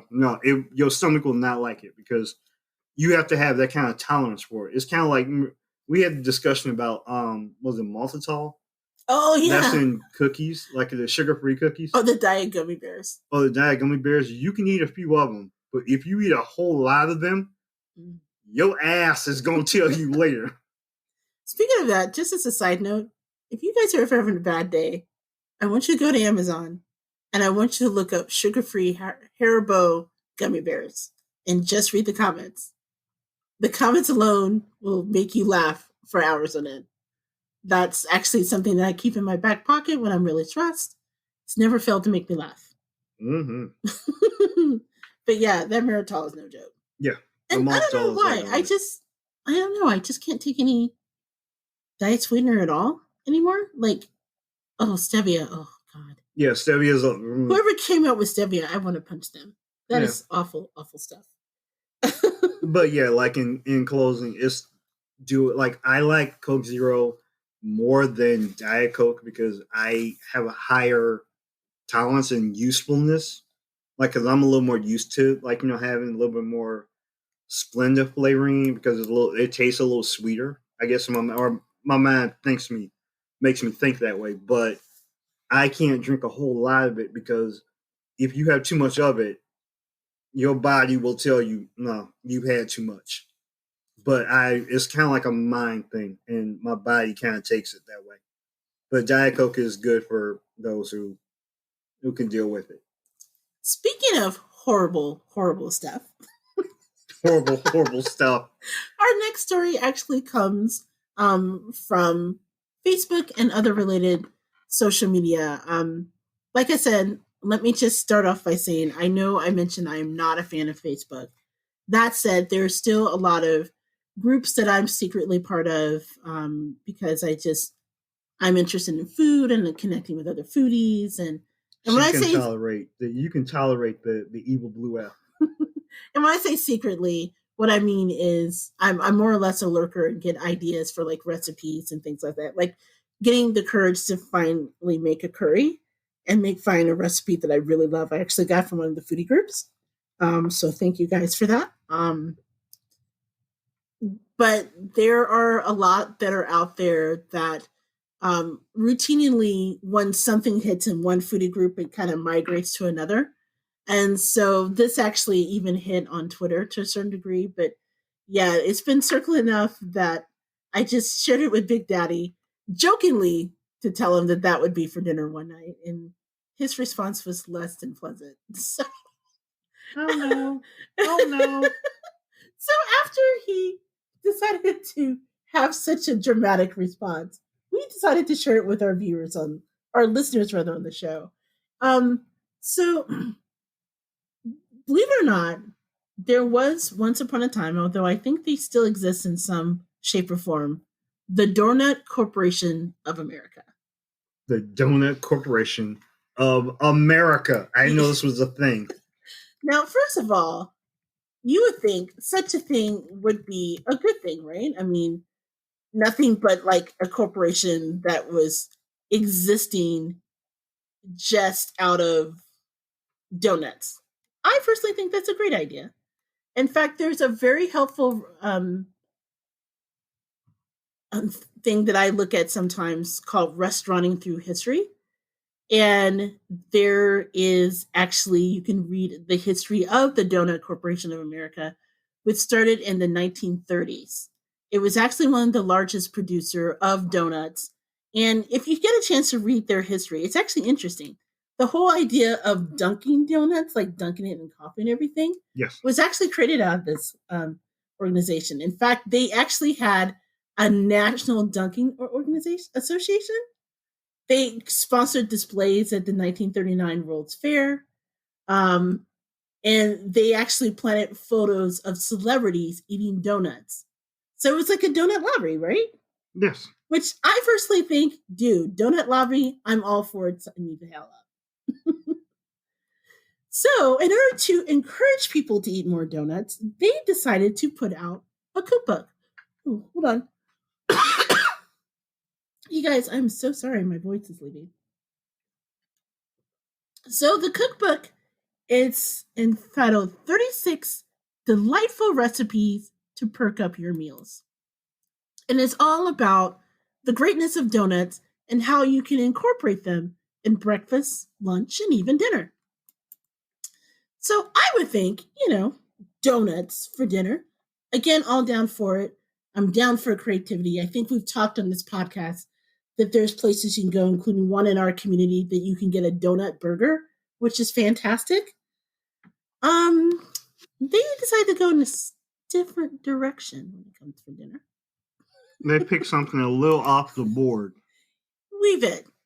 So I present to you, gentle listeners, from the Donut Corporation of America, 1947, the donut prune salad. That's right, everyone. The donut prune salad. So there's actually a picture. You can look on it. Someone actually, the original thing that was circling through all of the foodie groups that I've been a part of is actually on vintagebug.com, which is a great site as well. Google it. Google it. But with the donut prune salad, here's how you make it. Here's a fresh crisp salad that will cause any quote unquote meat and potatoes man to change his mind. Liar. How you make it is stew 4 prunes for each person. You pit the prunes and stuff with cottage cheese. Then place 2 donuts on a lettuce leaf. Side note, why even bother to do that? 2 donuts on a lettuce leaf. You fill the donut center with cottage cheese and then top each donut with a stuffed prune. Then you take 2 whole pitted prunes, if that's not enough, and put it beside the donuts. And then finally, serve with mayonnaise. So I have questions. I'm sure you do. 1, why are the cottage cheese and the mayonnaise? 2, did they actually taste this recipe? Like, can I imagine that when they put this together, did they actually eat it? And if they did, are they still with us? And if they think it tastes good, what was wrong with them? Why so many pitted prunes? I mean, so there's 2 whole pitted prunes. And then, first of all, where is the mayonnaise supposed to go with all the cottage cheese? Like, you serve with mayonnaise, do you put it on the pitted prunes that you serve next to the donut? Did you top all of that donut, cottage cheese, and prunes with the mayonnaise? Like, what was the mayonnaise supposed to do? Be there. Because truthfully, I don't really care where it went. I mean, Could stay his ass at home. There's so many ways that they could have chose to go with this dinner thing. Like I said, the donut burger, whoever came up with that, genius. But instead of choosing like any of that, they chose violence. To their stomach. To their stomach, to the world, to their mates when they serve it. Like, if you're home, right, and this is the 40s, so you're that meat and potatoes man, instead of getting meat and potatoes, you get served that. What would be your response? Well, I know your response because you actually shared it with me. You said, I said a lot of things. And not a lot of them I can say on this podcast, even though we freely speak our minds. There are things there were reactions I had that were probably not very pleasant to say. But for all you listeners who just heard the explanation for this, I want you to go back when she was reading the process of how this is brought together.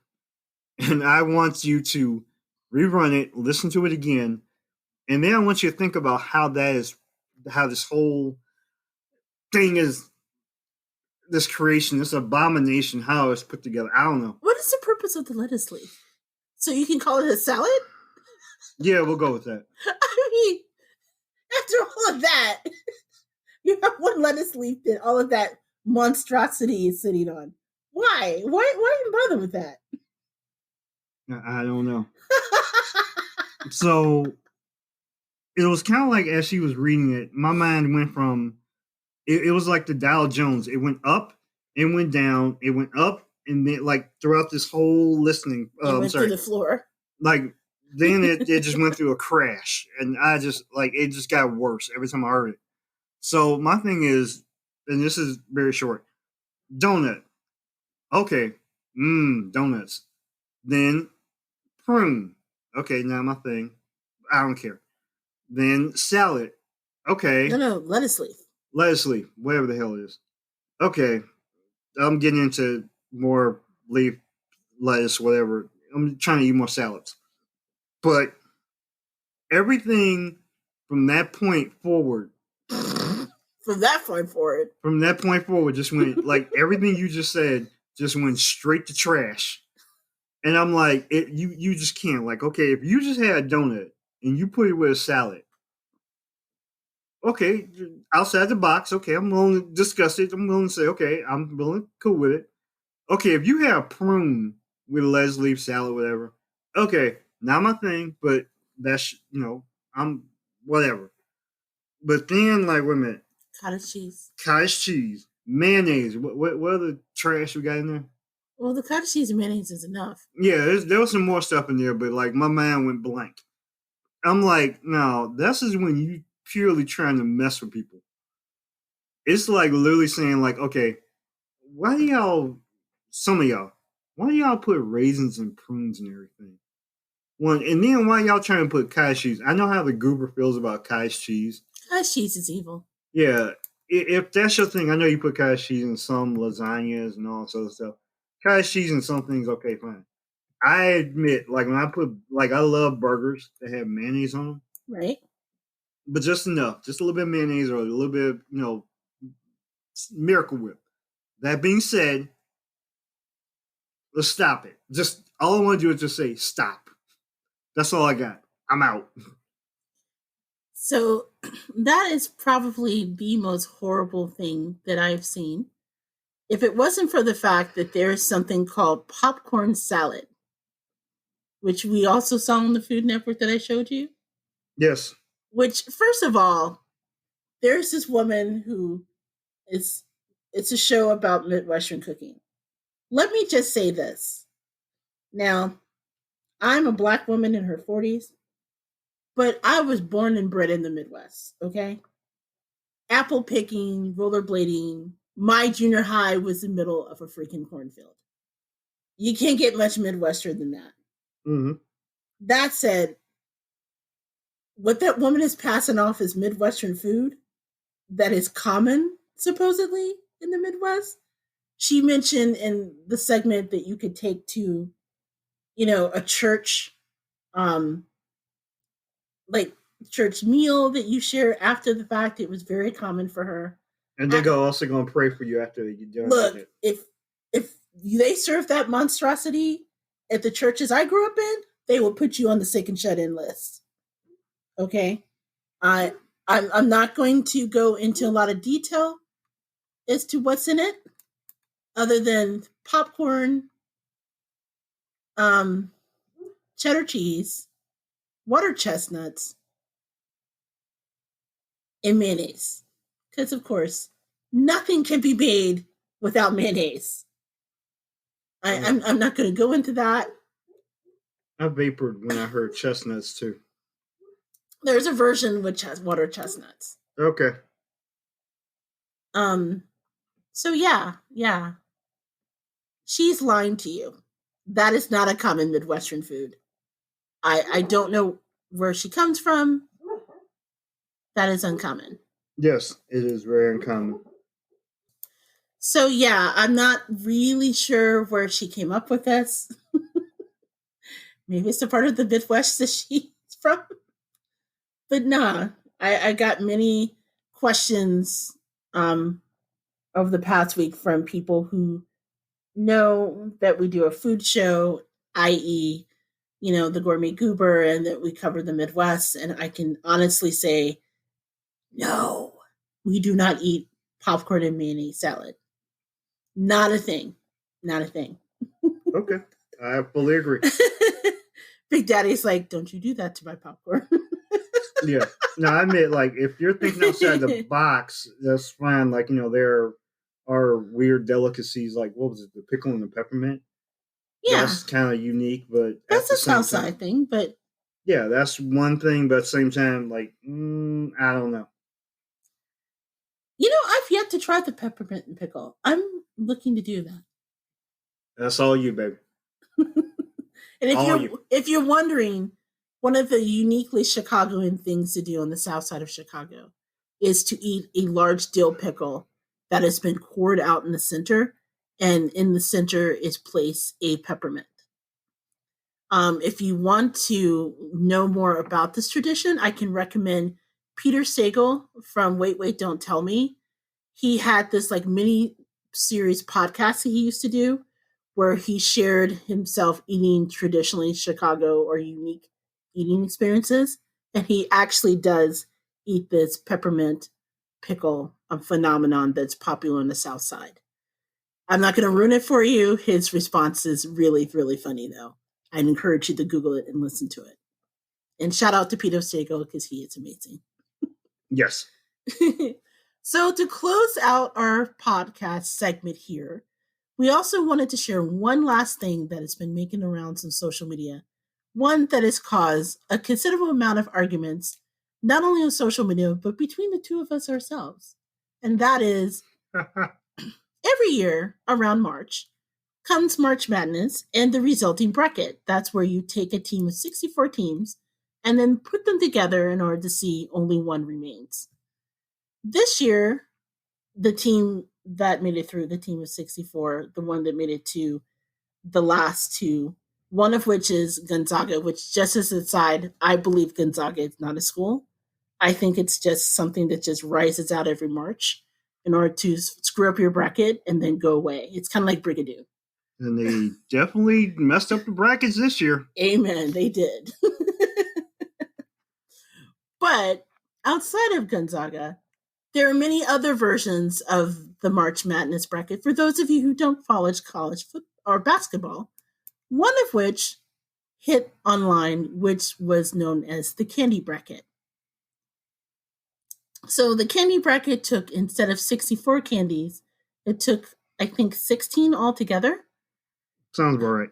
Ranging everywhere from Reese's Peanut Butter Cups, Whoppers, Twizzlers, Snickers, Swedish Fish, Junior Mints, Kit Kats, Jolly Ranchers, M&M's, Gummy Bears, Twix, Milky Way, Skittles, Sour Patch Kids, Starbursts, and Nerds. And they paired them off to see who would be the last one standing. And according to this individual, the last one standing that caused all the argument was Milky Way. With a separate side, it was Milky Way and Twizzlers. Let me just say that I rebuke this, and I think it's from the pits of hell that someone thinks that Twizzlers can beat out Reese's Peanut Butter Cups. I feel sorry for you people. But Big Daddy, when I shared it with him, was notably upset for many reasons, because I don't think you wanted Milky Way to win. No, I'm not saying that Milky Way is a bad candy bar or like a bad candy. I very much like Milky Ways. That being said, I'm not calling it, if there can only be one. It's not the Highlander. It's not the Highlander. It can be only one, right? Right. I'm not calling it that one. Now, with every, March Madness bracket of Halloween candies, yeah, there's always going to be snubs. Like, I freely admit I'm a big fan of 100 grand bars. I'm a big, that's my secret, hookup. Really? I never knew that about you. I love 100 grand bars. You know what? I don't think I've ever had a 100 grand bar, ever. Yeah, you have to be really into it, but I don't know why I've had this. Do they still make them? Yeah. Huh. Yeah, they're very random candies that's over in the corner. I'm a big fan, but yes, there are always snubs. Seriously. I'm just, some of this makes sense, right? Well, no. Actually, between Swedish Fish and Junior Mints, I can't imagine Swedish Fish winning, because Swedish Fish doesn't taste like anything. But come on, Twizzlers and Reese's Peanut Butter Cups, Twizzlers win? See, that's how you know. That's just how you know this is just nonsense. Yeah, because that's the thing, this whole bracket was kind of it was set up with the different regions being the first round matchups were unless I'm wrong, didn't Reese's and M&M's go in the same first round bracket? Oh, no. Well, it was Reese's and Whoppers were paired together. Okay. And then M&M's was paired with Gummy Bears, and Gummy Bears won. Still garbage. But I'm yeah, because I'm you You got a powerhouse like a number one hitter, like a number one seed, like M&M's. Well, the number one seed in this whole bracket was the Reese peanut butter cups. That's why I don't understand it. I get that because I'm like, I know that for those there's no spoiler here that Baylor won the national championship, but I think of the overall number one seed, is Reese's. But I'm like M&M's is like right there, like right there. But yeah, to be like outdone by Twizzlers, I'm like, I'm not a licorice person, but Twizzlers, I'm sorry, that's I just can't get with that. No. So in your mind, which one should have come on top? Because I'm a Reese person, I admit. It should have been Reese's versus gummy bears. I guess looking at the bracket, I mean, like the matchup is a little goofy, but I guess because, of course, like the closest in Nestle's Crunch. I'm a big Nestle's Crunch dude. And that wasn't even part of it. Yeah, because I'm like. So that would be a snub. What? Okay. What about Butterfinger? Baby. I know like some people aren't like baby, Butterroot people, or I'm sorry, what did I say, Butterroot? Or you said Baby Ruth. Baby Ruth. You know what? Butterfinger. I like those two. Like those two are like my yin and yang. I like those two. Equally match, I would think. Yeah, those two are literally like they're the 4-5 seed. But neither one of them was mentioned. Although I don't know about Baby Ruth. It's 2 months peanut and nougat. Although they used to have a chocolate covered Baby Ruth. Now that was the shit. Okay. So they brought back the chocolate covered Baby Ruth. That could probably take on the Reese's. There are just so many like different, like combinations I could put together. But like, I mean, at time my bracket, like, okay, the one, especially with Halloween candy, that most likely will win, will always be Reese's. And there are so many. If you go to the candy, I don't know why I'm the one who's looking at candy out, probably because I can't eat this crap. But you see all these different variants. Reese's. Yeah, there are so many different like versions of the Reese's that there's nothing you can do. Reese's, but then there's like Twix. I'm sorry, Twix. I don't know why it's like my alpha candy, but Twix is like that's my Michigan right there. Twix is my that's the one that everybody in the country is rooting for.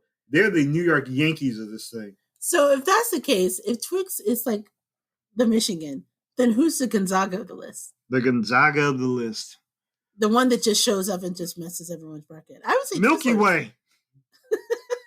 Milky Way is the one who messes up there. No. Hershey's candy bars? Actually, that was not part of it either. How the hell is Hershey's not? I didn't come up with a list. I'm just like, who was the vapid little ass that didn't? Hershey. They have a whole ass like chocolate fountain thing that drops. It's Hershey's. It's all American. It's the Pepsi of this bad boy. It's the Coke of the thing. I'm not saying it's the best candy, but it's literally the damn Gonzaga of everything because that's why it's there. Okay, at this point, because we hope that one of them will be sponsors of us later on, let us all say that we are fans equally of all candy here at the Gourmet Goober podcast. Yeah, I'm not kicking you. Welcome your financial contributions. Yeah, I'm like, okay, hey, I did not disparage anybody. No one was disparaging anyway. Okay, maybe Twizzlers, but at the same time, me. But yeah, everybody else, like, I'm cool with. That's maybe not Swedish Fish for you, but whatever. Okay, I did disparage Swedish Fish. Okay, I'm sorry, Swedish Fish. All right, so on this note, we would love to hear your suggestion as to who would win the candy bracket of the year. So if you have your thoughts, email us at thegourmetgoober@gmail.com. That's thegourmetgoober@gmail.com. And we may share your response on a future show. So we're going to take a quick break. And then when we close out, we're going to wrap up as we normally do every podcast by sharing the best thing we ate this week. You're listening to the Gourmet Goober podcast, and we will be right back.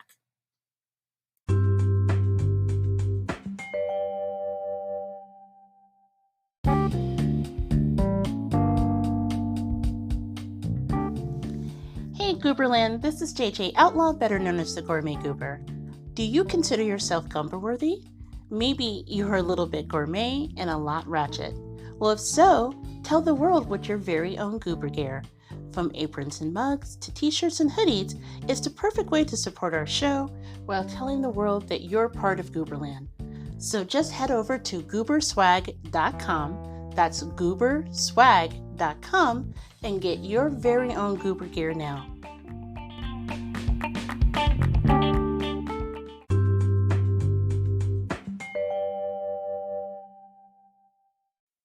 Hey everyone, we are back. This is JJ Outlaw. And T Outlaw. And we are back with a new episode of the Gourmet Goober podcast. Last segment where we share our faves when we call the best thing we ate this week. So that includes hole-in-the-wall restaurants, out of the way recipes, or secret recipes on menus, stuff we make ourselves. Being that we're based on a food blog, we like food and we like to eat. And so we'd love sharing all of that great grub and good stuff to you. As always, you can go to the show notes if you want to try it yourself. If it's a recipe, of course, we'll always send a link to the recipe in the show notes as well. And I want to reach out to my faithful listeners because, again, I cannot say this enough. One of the sad things about the pandemic is it really hurt a lot of local restaurants. And so if there's a local restaurant that you want our listeners to know about, please feel free to drop us a line at thegourmetgoober@gmail.com. Tell us about the best thing you ate this week, and we will share it on the show. So as always, we start off with Big Daddy, and he shares the best thing he ate this week. So what would you say is the best thing you had? The best thing I had this week. Or since we were on break. Yeah. Unexpected hiatus. Cool. The best thing I remember I had this week was actually from, I don't know if I've hit this place up, but I'm sure I've hit this place up before, but I don't know if I remember talking about this before on the podcast, but there's a place not too far from where we are, like maybe a mile up the road, called D&K Gourmet Foods. And D&K Salads. D&K Salads, you're correct. And the Goober one day for lunch ran out and picked up some wraps for us that were healthy. And usually, you know me, for lunch, I'm usually like a sausage or burger or dog type of guy. But she brought home something called a jerk chicken wrap, which, unless I'm wrong, had romaine lettuce, of course, jerk chicken, roasted peppers. This wrap had a lot of different flavors in it. But I definitely remember, like, it kind of had this ranch dressing that had a little kick to it. I think it was like a jerk ranch. Jerk ranch, okay. Yeah. That definitely had this, it was like simple, but kind of had a little something on it. Yeah, you can definitely tell it was definitely fresh and made in house. And serving that with chips, it actually made my lunch and it held me over very well to dinner. So if I were to say the best thing I had this week, it would be the jerk chicken wrap. So that's the best thing I did this week. Let me just say, for those who are in the area, I cannot recommend D&K Salads enough. It's kind of a local fave for us. And the great thing about D&K Salads is it's this little hole-in-the-wall place that they have on what's known as Lake Street, which is kind of would you say sort of like an artsy type vibe place that's in one of Gary's neighborhoods near the Miller neighborhood? Yeah, and right on the edge of Miller Beach, which is in the kind of like in the northeastern part of Gary, Indiana. It is this quiet little place, like literally a mile from the beach of Lake Michigan. Yeah, and it is gorgeous. I can say, especially in the summertime, because when he says it's on the list, literally on maybe a couple miles from Lake Michigan, he totally means that. And The beach, by the way, just as a side note, is gorgeous, and it's next to this huge, expansive park called Marquette Park. That's just gorgeous and great to take your dog for a walk or go for a jog yourself. I've done it before. Um, this particular place, though, however, they have a cross between healthy food and then they have a good selection of soul food, including, I'm not even kidding, the best peach cobbler you will ever put in your mouth. Like, Big Daddy does not even like peach cobbler. When I bring home the peach cobbler, I have to bring home two because Big Daddy will eat mine and his too. It's that good. Hey, I was respectful. Says the man who ate my cake. Eat cake anime. Anyway, they do have a lot of great stuff, and their wraps, especially their jerk chicken wraps, like he said, they come correct with it. I'm not talking about like just a little dab of jerk seasoning. No, it's like woven all through the chicken. They have a really great marinade, and then the ranch dressing. Of course, they have that hint of jerk too. So we'll put it in the show notes, and if you guys want to try it, I do recommend it. They are fabulous. So my best thing I ate this week actually also comes from Gary, Indiana. And there's a story behind it, actually. So earlier last week, I think I shared in this podcast, I had my second dose of the vaccine. And it kind of made me feel, really kind of tired and sluggish. The most thing was I had like this really bad fever that came and went. And I was writing in the middle of it. I had several projects. So I just didn't feel very good. And I decided to give myself time and not cook that night.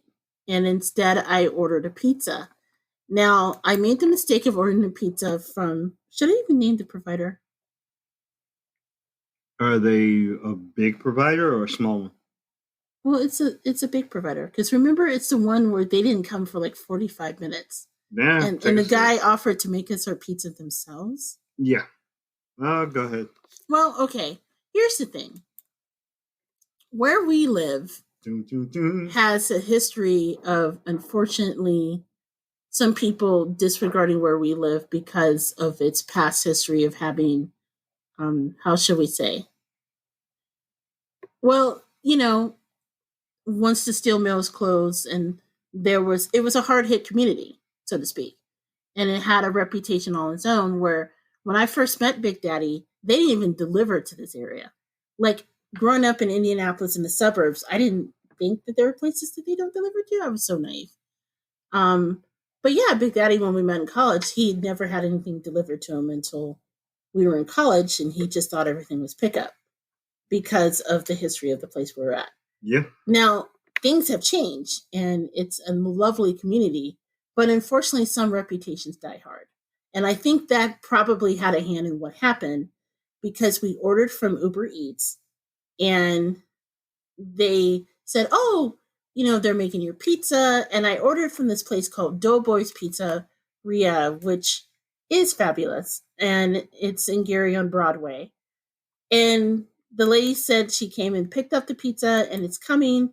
And then 30 minutes, because it's not very far from where we live, but 20 minutes rolled by, 30 minutes rolled by, 40 minutes rolled by. We had no idea where it was. And then I was looking on the tracker and it said, oh, well, she's making another delivery. She'll be there in 5 minutes. And then the 5 minutes jumped to another 30. And meanwhile, I've had bad experiences with Uber Eats in the past where I've ordered things from them and the driver just doesn't show. So I contacted Doughboys Pizzeria and I spoke with the gentleman who's in charge. His name is Justin. Justin cannot be nicer. Dude, I cannot say this enough. And Justin, when I explained what happened, he said, oh, I remember your pizza. I made it with my own hands. And he described it. And it was a supreme pizza with sausage and pepperoni. It had like green pepper and onion and mushrooms. And he said, I feel really bad. He said, I'm going to call this lady myself and figure out where it is. Would you like me to make you another pizza? And he's like, I would do it on a house because I want you to be happy. And we're fairly new in this area. And I said, no. And he said, well, I'm going to give her a call. And then 5 minutes later, I don't know what he said, the pizza showed up. Let me tell you, This pizza was a thin crust pizza, and everyone knows me knows I'm not a thin crust pizza person, but it's a thin crust pizza piled high with toppings. It had like almost double cheese. It tasted like this has got to be one of the best thin crust pizzas I have ever had in my life. It was so good. And I'm telling you how good it is, even though it was lukewarm by the time it got to us. And yes, just as a side note, we reached out to Uber Eats. They gave us a refund because I'm like, that is not acceptable, especially since the place is 10 minutes away from our house and it's almost an hour late. I think you threatened them, didn't you? No, I didn't threaten them. You should have. I was really nice. But I did tweet them like, dude, what the hell? I think what happened was I said the restaurant got involved. And I think they got so upset that the restaurant got involved that then they tweeted me back right away. They had to get on the Act Right program at that moment. Pretty much. But even lukewarm, because you know how sometimes thin crust pizza, when it gets lukewarm, it gets kind of drippy and, the crust isn't substantial and all that stuff. But no, it was great, even lukewarm. I mean, seriously. So I had such a great experience, and Justin checked back with me and wanted to make sure that everything was great. And I cannot say enough, not only about the service, but the pizza as well. So if you happen to be on Broadway near IU Northwest, do recommend trying out Doughboy's Pizzeria. They have pizza, they have wings. The pizza is amazing, and I will be ordering, although I will probably go and pick it up again when I feel better. Okay. I'm down with that. Yes. And you like the pizza too, right? Yes, it did. Came back for seconds. And thirds. I had it for breakfast next day. I'm not ashamed. Okay.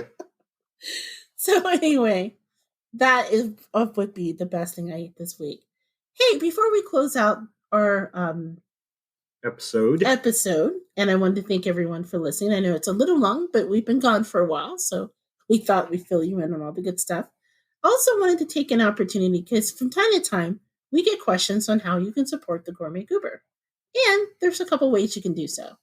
If you wanted to, break off a $5 on it, because, we record this from home and it's out for our own resources. And yes, we do have sponsors, but, if you wanted to support us that way, you can go to thegourmetgoober.com. There's a little button and you can hit support, and you can certainly give. But there are certainly ways that you can support us even without spending $1, or just giving directly. Just so you know, you can have some Goober swag. So you can go to gooberswag.com and you can check out all the great mugs, aprons, t-shirts, really cool stuff. We showcase it on social media from time to time. But if you want to tell the world that you're Goober Gumbo worthy, you can definitely do it. You can also go to Apple Podcasts.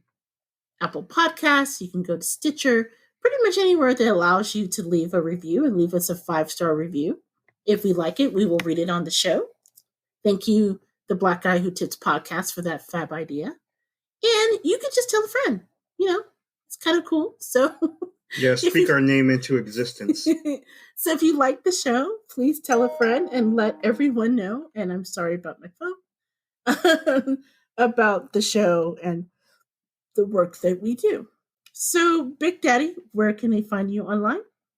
Well, you can find me on Twitter at TOutlaw and on Instagram at TOutlaw Josie Wells. And I'll just say this, hey, come support the Goober. And, if you support us enough, maybe I'll jump on Instagram and do a little fat kid dance. You never know. He might do that anyway. I think that'd be cute. You can also support by visiting me on Twitter. I'm at JJ Outlaw. You can also catch me on the Instagram at Gourmet Goober. Oh, before I forget, I think it's on our page now, but someone had asked about donating via Cash App, and you can through our distributor, Plum Good Media. So if you wanted to do it, it's capital PLUM, capital GOODE. So cash, the $ plum good. So yeah, you can totally do that too. And just drop us a line if you have a question for either Big Daddy or myself. And again, we know this is a super long episode, but we've been gone for a while, so we had a lot to say. Yes. And thank you for listening to the Gourmet Goober podcast. We will see you in a couple weeks.